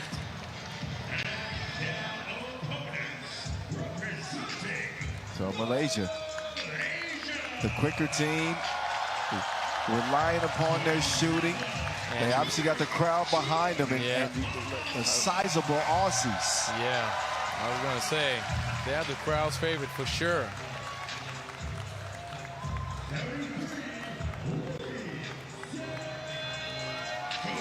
Let's see for how long, because if Australia puts on the show, you know they can dunk it up. Alley-oops, putbacks, boom shakalakas. You got the whole 9 yards with the athleticism available to the Aussies. But what we've seen from Malaysia, their ability to shoot from deep and attack gaps and put the defense on its heels, particularly, as you've mentioned already, with Chong. It's going to be an intriguing matchup, because for me, what we're going to see is a team Australia trying to just muscle defensively their way into an easy win.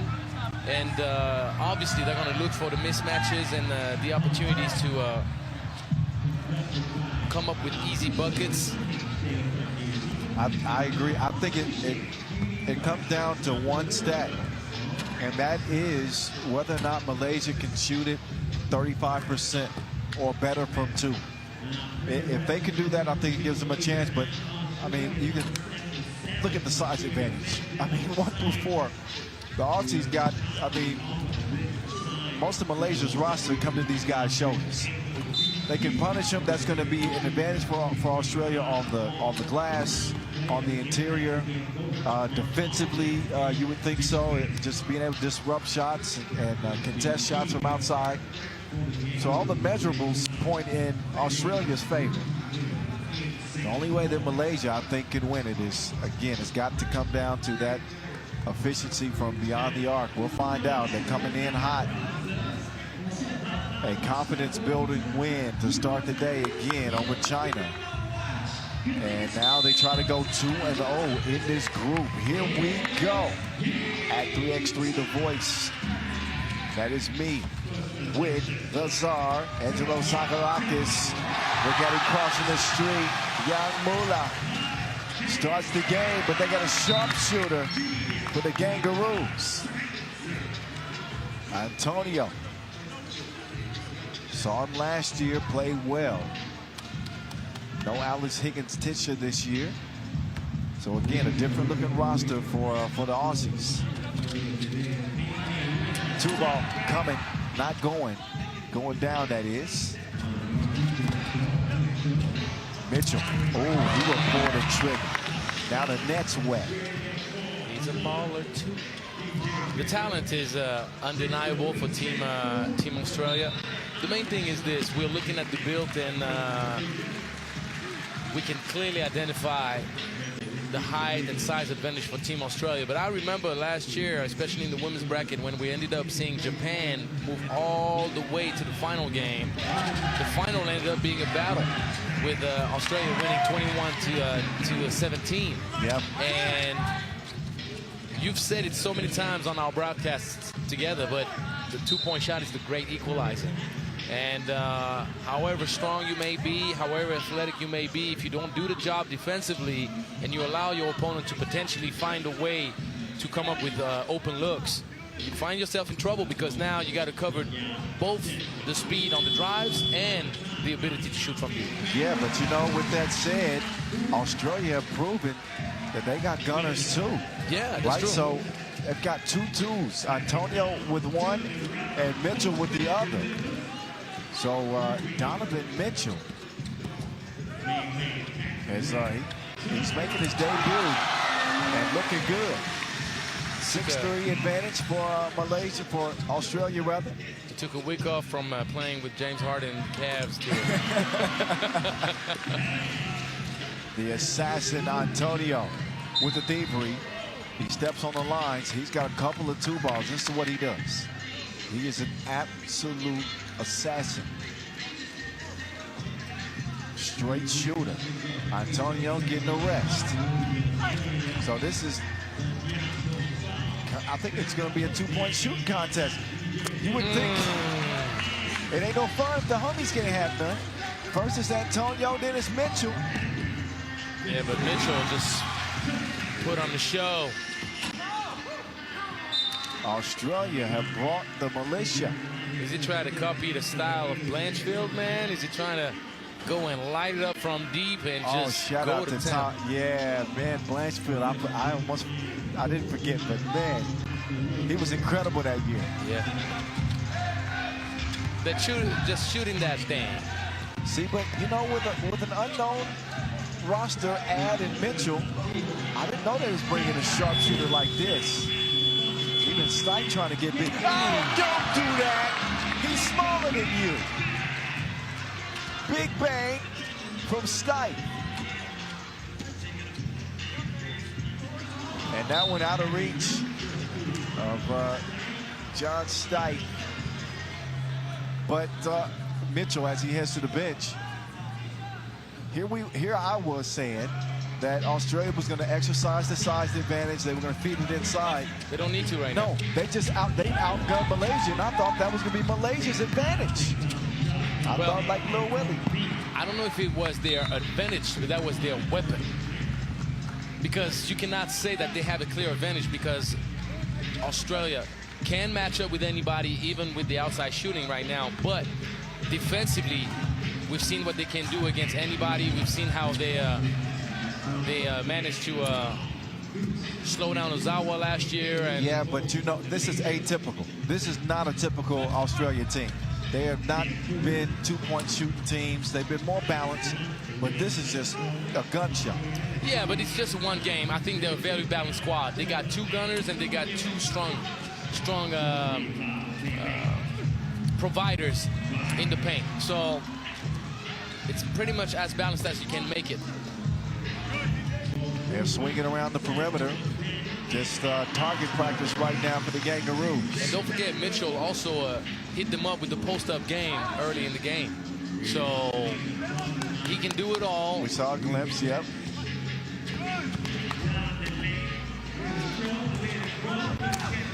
(12-4), and Malaysia certainly rattled. Well, we knew what to expect coming into this pool. We knew that the game for China against Malaysia was the one that they could not afford to let go, because if you're playing your spot in the quarterfinals in a matchup against Australia, the odds are not in your favor. They're just not. Not saying they cannot do it, obviously, and it's 3x3. Yeah. More than any sport, you can have upsets. But right now, with the build of this team, Australia, it's complicated to match up with them, because you have to fight for every possession on the rebounding end and not allowing easy post-ups and mismatch situations, but also you got to lock up on the perimeter. Yeah, it's a fact. So good luck. Mitchell to McDaniel. McDaniel. 14-4. No buckets coming easy for Malaysia. It's not a good pass at Pass all. out of reach of Stike. Yep. Run up, get done up. Two to the chin. Sunlight for Malaysia. They foul on the inside. Blanchfield. Mitchell. Trying to remember the name of. He's playing now. I talked with Coach earlier today. He's playing for the East Bay Lakers. Let him marinate. Let him marinate. That was our main man. He just went on. He put on the show. Ended up being MVP of the competition. Dumb athletic, 6'5". Could do it all. Shoot that thing. Drive, dunk it. There's such thing as Google you're looking for. Snatch back. Oh, yank my name. Let me give you the name. Yeah, because I think the point you're getting to is that you're mentioning some of the shooters. No, but you're getting those players that can do it all. Okay. Because Blanchfield could post you up, shoot it, drive it on closeouts. Mitchell, quite obviously, has the whole total package. And my third guy, who might be my favorite of the three, by the way. Don't worry, my mind is gonna work in a few seconds. I know that I'm gonna get it. And everybody's gonna be like, duh, of course. You got time. This game is pretty much on ice. 15-7. Likely to end before the limit. It has been a shooting clinic by the Kangaroos.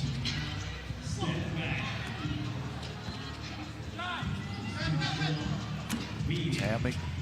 That time Antonio, no good. Hickey. William Hickey. Okay. Yes, there you go. And when you had both Blanchfield and Hickey on the team, like, think about how tough of a matchup that is. And now you got Antonio and Mitchell, knowing that you have Stike in the paint. It's just kind of a deja vu, just with a different face. Yes.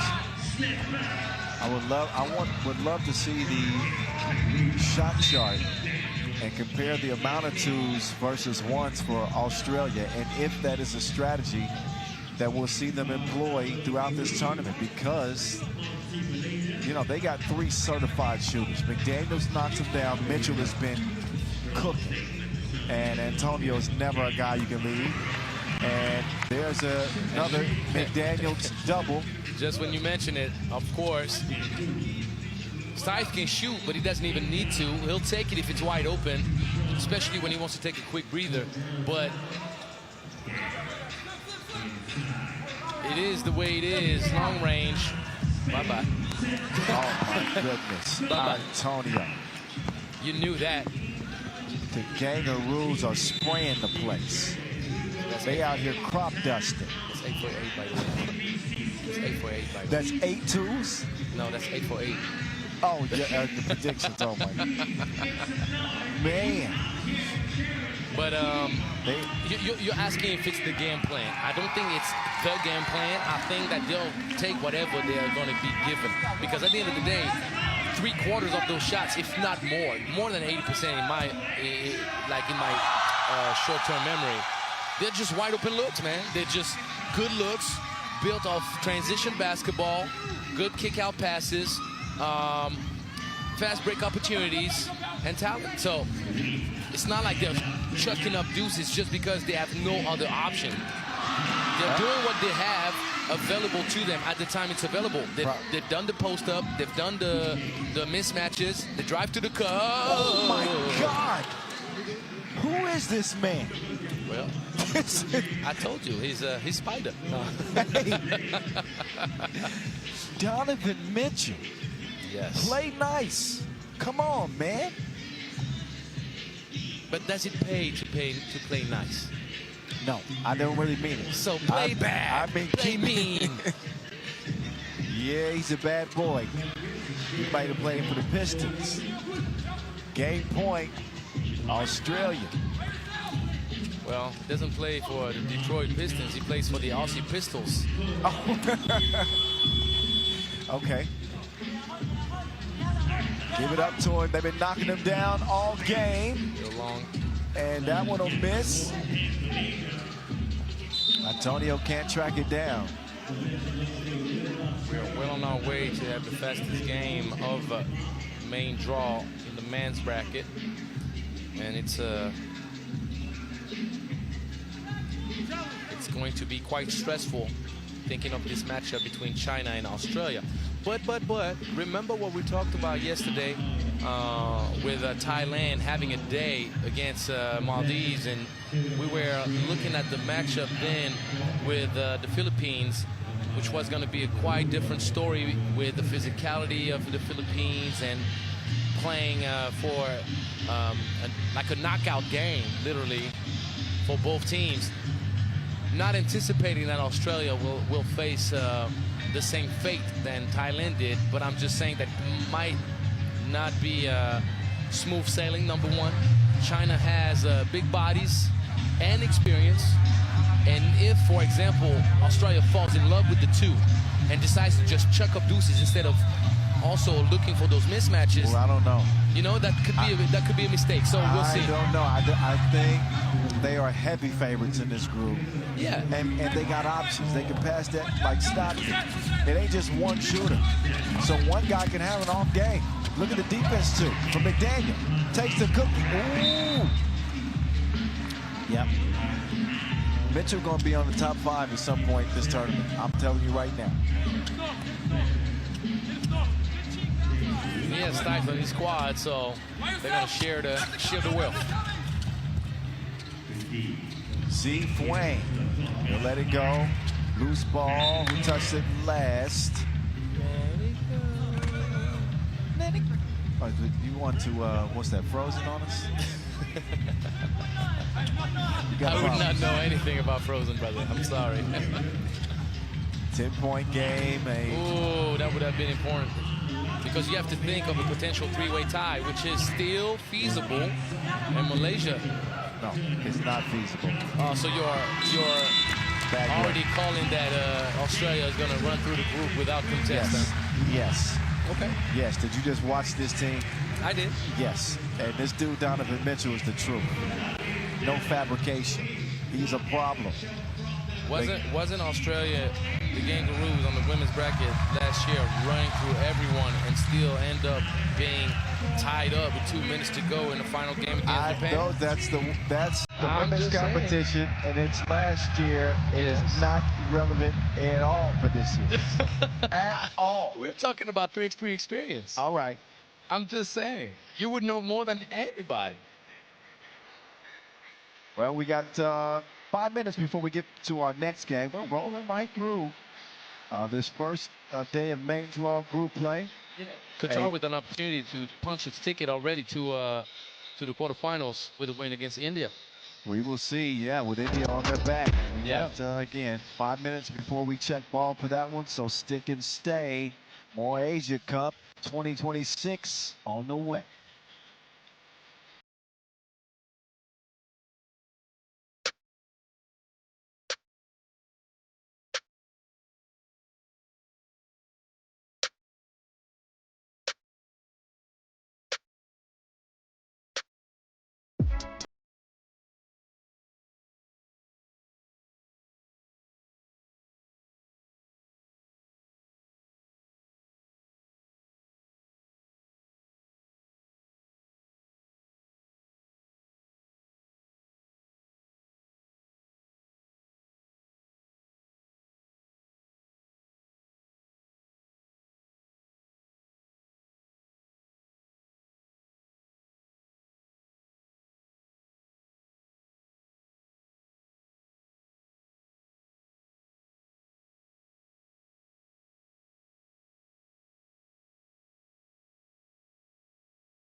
Here we go, India, Qatar on the slate here, back in Singapore from OCBC Square. What's happening?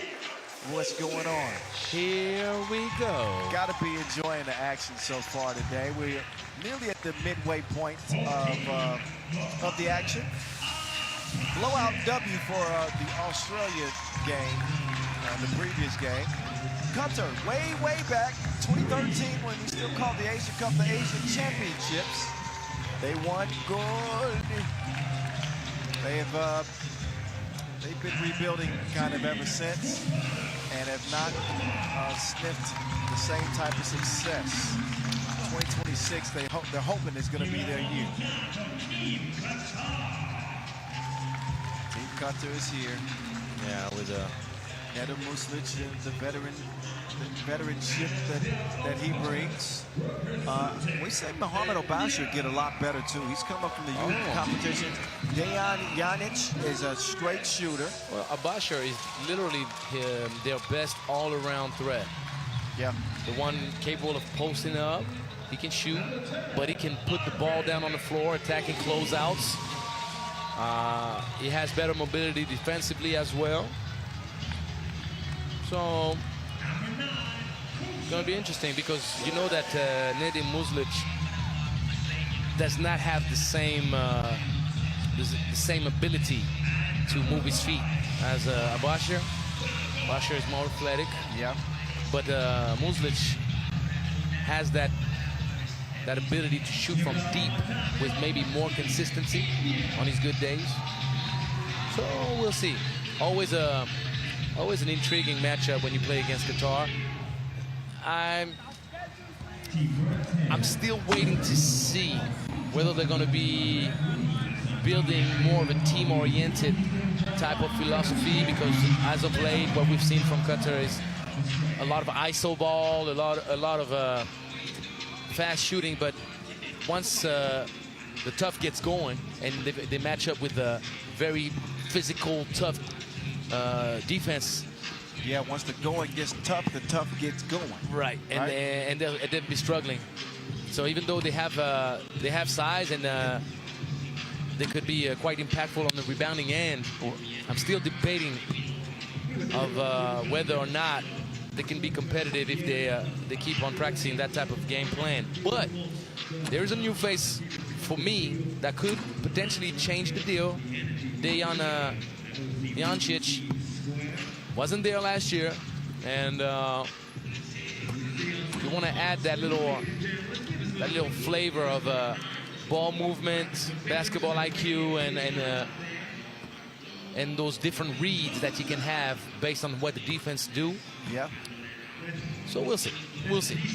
Yeah, I would say that I'm more interested to see how India's mentality is in this game. Sure. Because you know, the loss to New Zealand only by 5 points, but they never really were competitive in that game. No. And coming off a qualifying draw with plenty of momentum, 3-0, the confidence was at an all-time high. Can they regain that confidence with their backs against the wall? Must-win scenario to try to come out of this group and get one of those top 2 spots. But Kyle, I'll go even a bit further.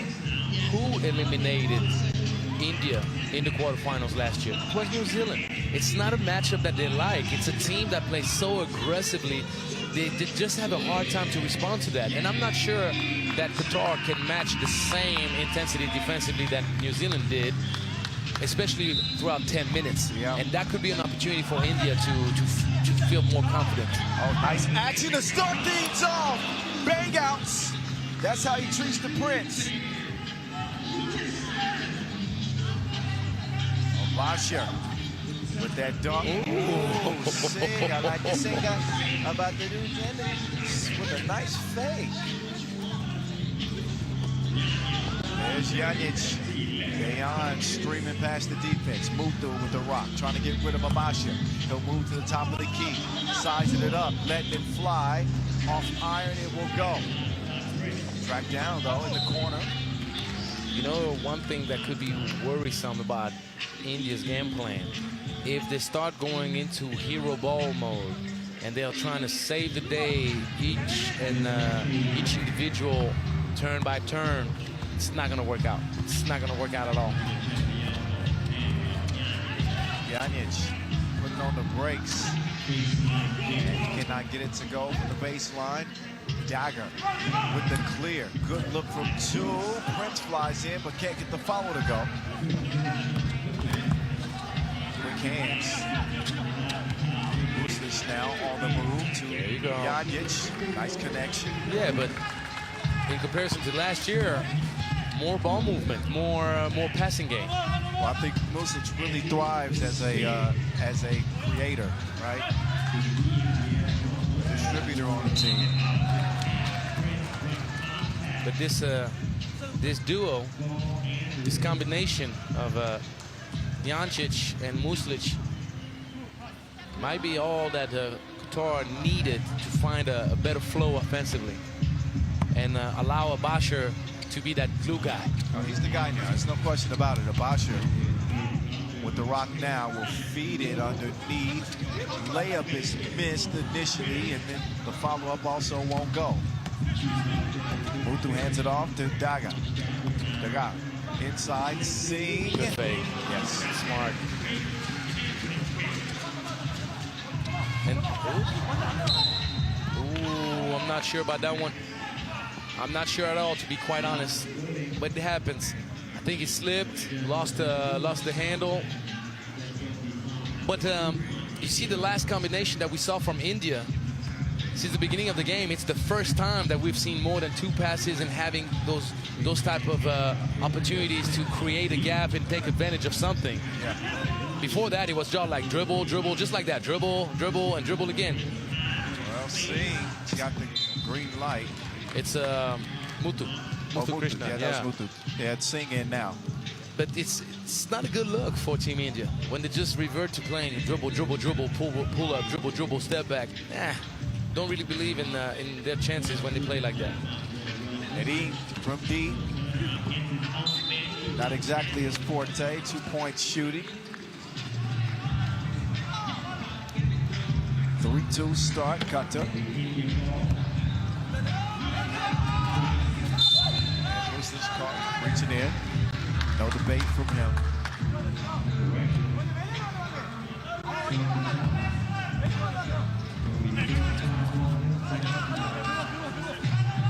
Nice. Gotta go straight up. Yeah, he dragged the pivot foot. Yeah, you gotta go straight up. Because there's a difference when it's Muthu or someone else, but when it's Prince, you gotta have faith in your athletic ability to elevate over any type of contest.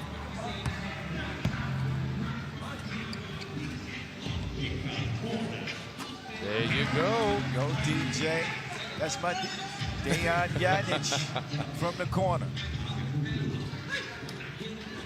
Tipped out. Prince can't land it. Ricochets back to him. And they will get a whistle. That's Singh on the tip attempt. Earns a trip to the stripe. But a stagnant offensive start for India, who have had, their share of issues here. Once they got to the main draw, the competition level stepped up, and they haven't exactly met it. Down by 3. Ooh, Muthu in his bag. Nice work right there. Wipe me down. Wipe him down.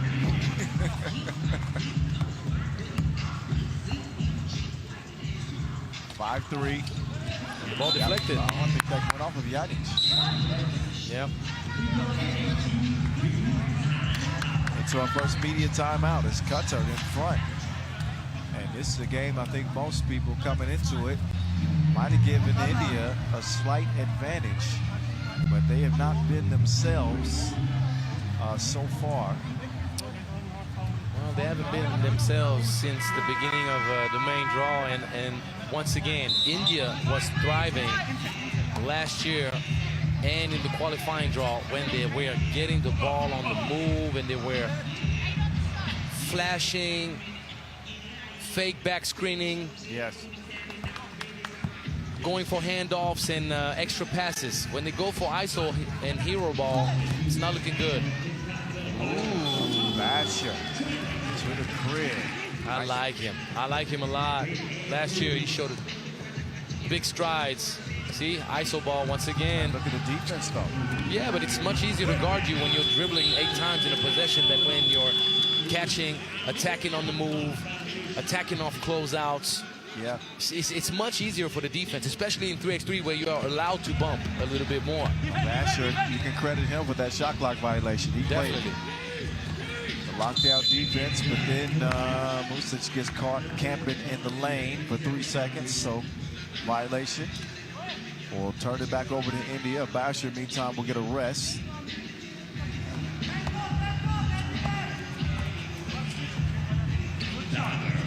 Dagger, two ball spin out. Oh, that's a foul off ball. Thought Yagic might have got away with an extra step. I think that if that whistle was not blown there, would have been blown up there for trouble, for sure.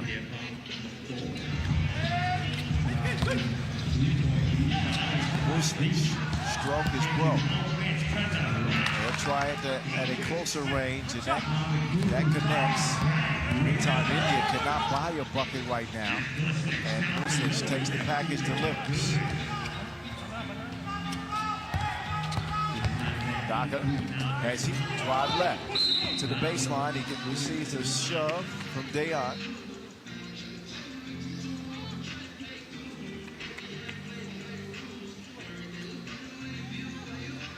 And a 5-point lead for Qatar.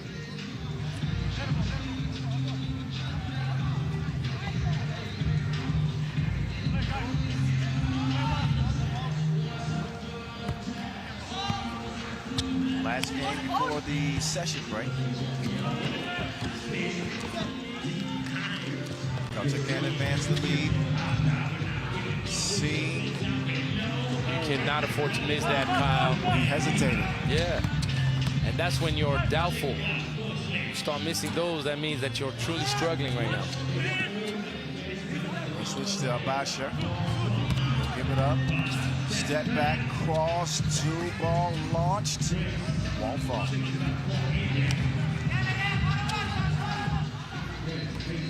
And Prince, another miss. Both teams off target from deep. They get plenty of looks, however. Another one. Same result. And Muslic needs a sub.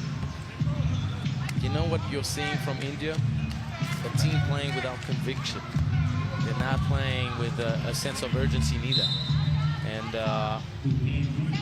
these are 2 key elements for you to get out of the tournament momentarily. Yeah, it's been flat to say the least. Looks like we might have another 3-second call. 3-second call. Mubarak took a nap in the gray, the dark gray, that is. Yeah, I'm so used to calling it the paint.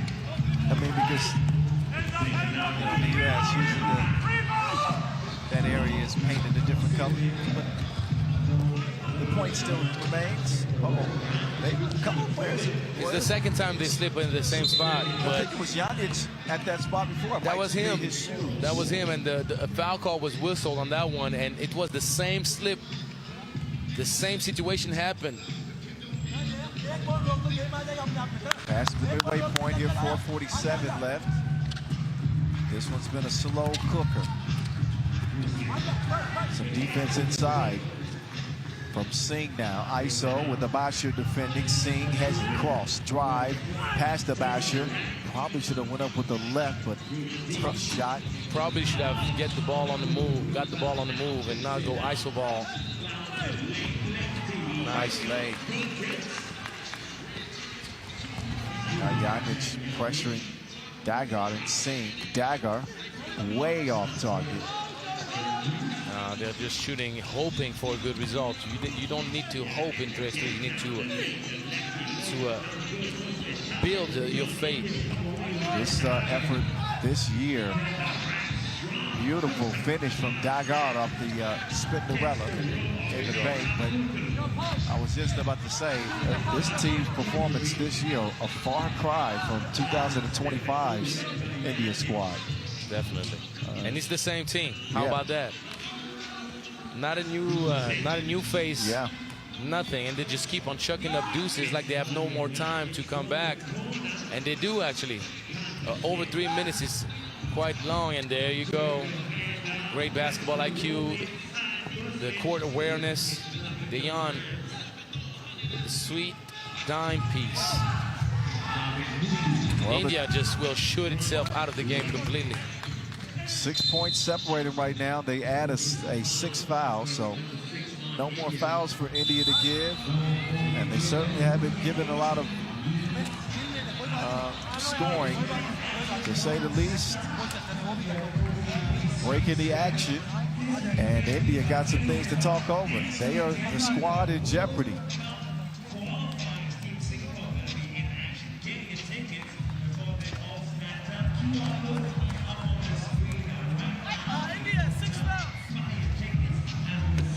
So Basher started the game with a bang. And Team Qatar has not looked back so far. And they have possession as we get restarted. Abasha to Janic. Janic, step back.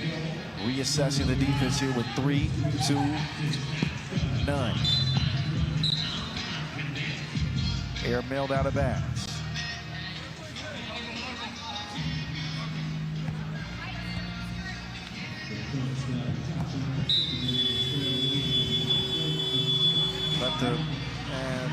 About a 1/10 of a second on the clock. I thought it was an air ball, but it was deflected. Nonetheless, turnover on that possession for Qatar anyway. India have taken a lot of two-point attempts. It'd be good to just see them take what the defense gives them and get a whistle right there. A fortunate call outside the arc.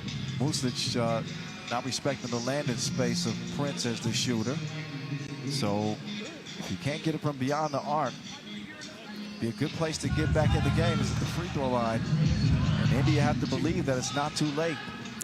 They should, but the problem is they keep on chucking up deuces, and what made them successful is their ability to attack gaps, crash boards, and get those easy buckets, those easy layups that then force the defense to adjust a little bit and gap them because they were so efficient attacking the rim.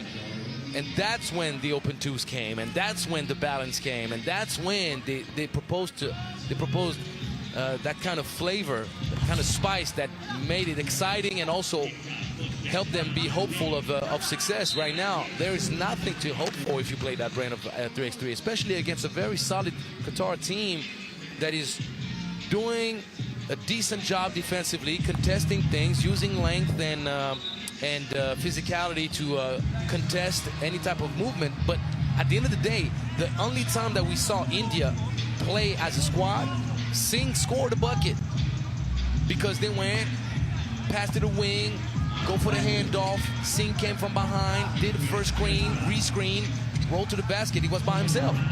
When did we see something like that again from India? We didn't. All they do is play ISO ball. And I'm not saying you cannot win with that style of play, but then you got to be spectacularly good. Right. Yeah, super consistent. And that's the problem. They're not. And it's not their style either. No, they look at the body language. They look dejected. They're Yes. certainly frustrated.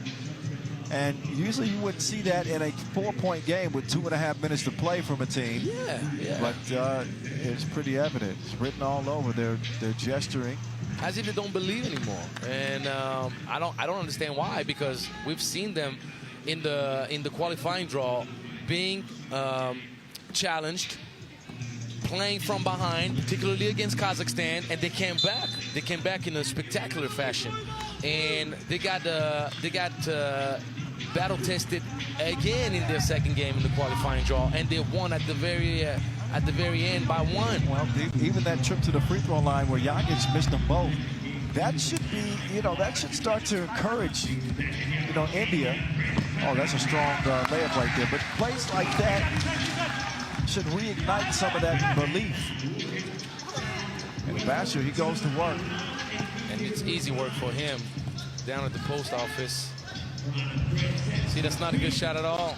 It's just poor shot selection. And there's a good shot. Great look, wide open. DJ. The wind has picked up a little bit, and that's it's not the smartest of fouls from Prince. You have to stay aware of foul trouble. And that's the 8th team foul, which means that Muslic will go to the free throw line to bump the lead up to 6 potentially. But we've seen so many scenarios where 7, 8, even 9-point lead vanished quite amazingly. But in this game, there's a little hope now. It's just too many things going wrong for India. So let's see if Grace will come their way. But you see, once again, ISO ball. Yeah, ISO ball, standing, watching. Tough hit. Yeah, good bucket. Oh, steal. Delay game warning.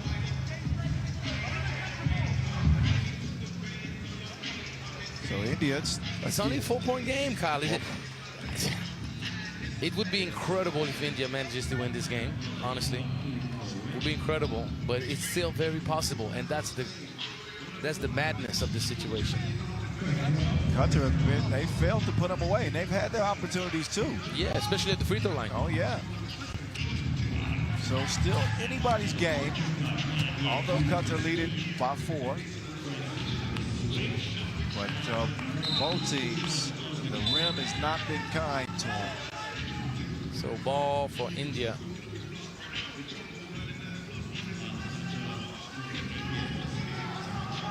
See if anybody can provide a spark for India. Our officials are gonna talk that over. See whose ball that should be. It didn't seem like it hit any rim.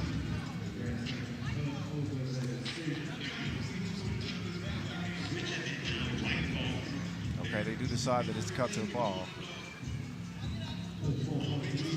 And a couple of seconds to get a shot up. Kayan gets it off in time. But it's another brick.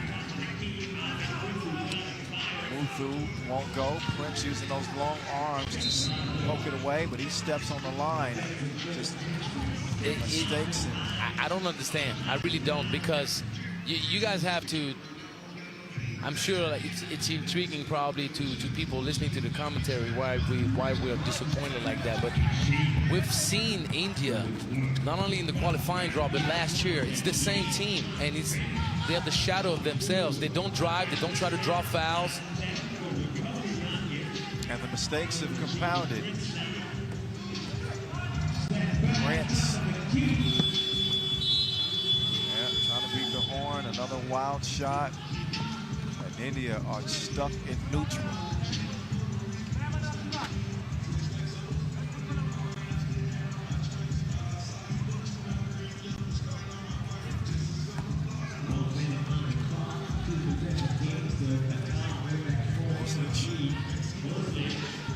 He will finally knock down a 2. And I think it's safe to say that that is going to be the effective kill shot, the dagger. Even with a minute, 40 seconds to play, makes it a 6-point game. And given the complexion of this one for India, they are not going to be able to climb out of this hole. They've given us no reason to believe that they will. And another foul only makes matters worse. Qatar will shoot 2 free throws, the 9th foul on India. And they want a timeout. They're gonna have plenty of time to talk this tournament over, as their journey here at this edition of the Asia Cup will not reach the elimination rounds. They will not be podium bound in 2026. And back to the drawing board.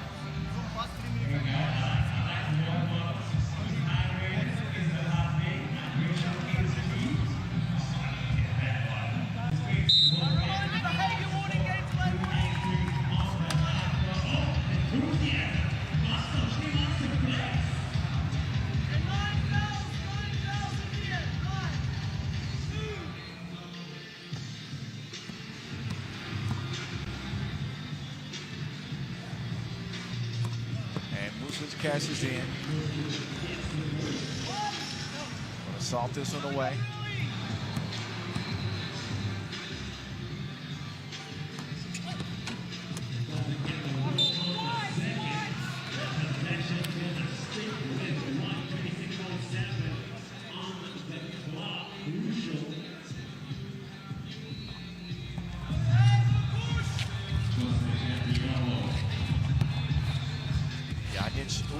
And I think it's his shoes, because he's the only one that keeps on slipping and sliding like that.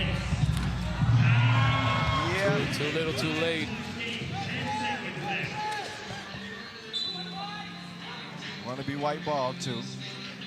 Turn the shot clock off. 8 seconds remain in the game, and no need for Qatar to do much. Giannis sneaks it in for one crying score. 16-10 is the final. India 0-2, as they will not be moving on. And Qatar joins the knockout round party in 2 days. Yes, yep.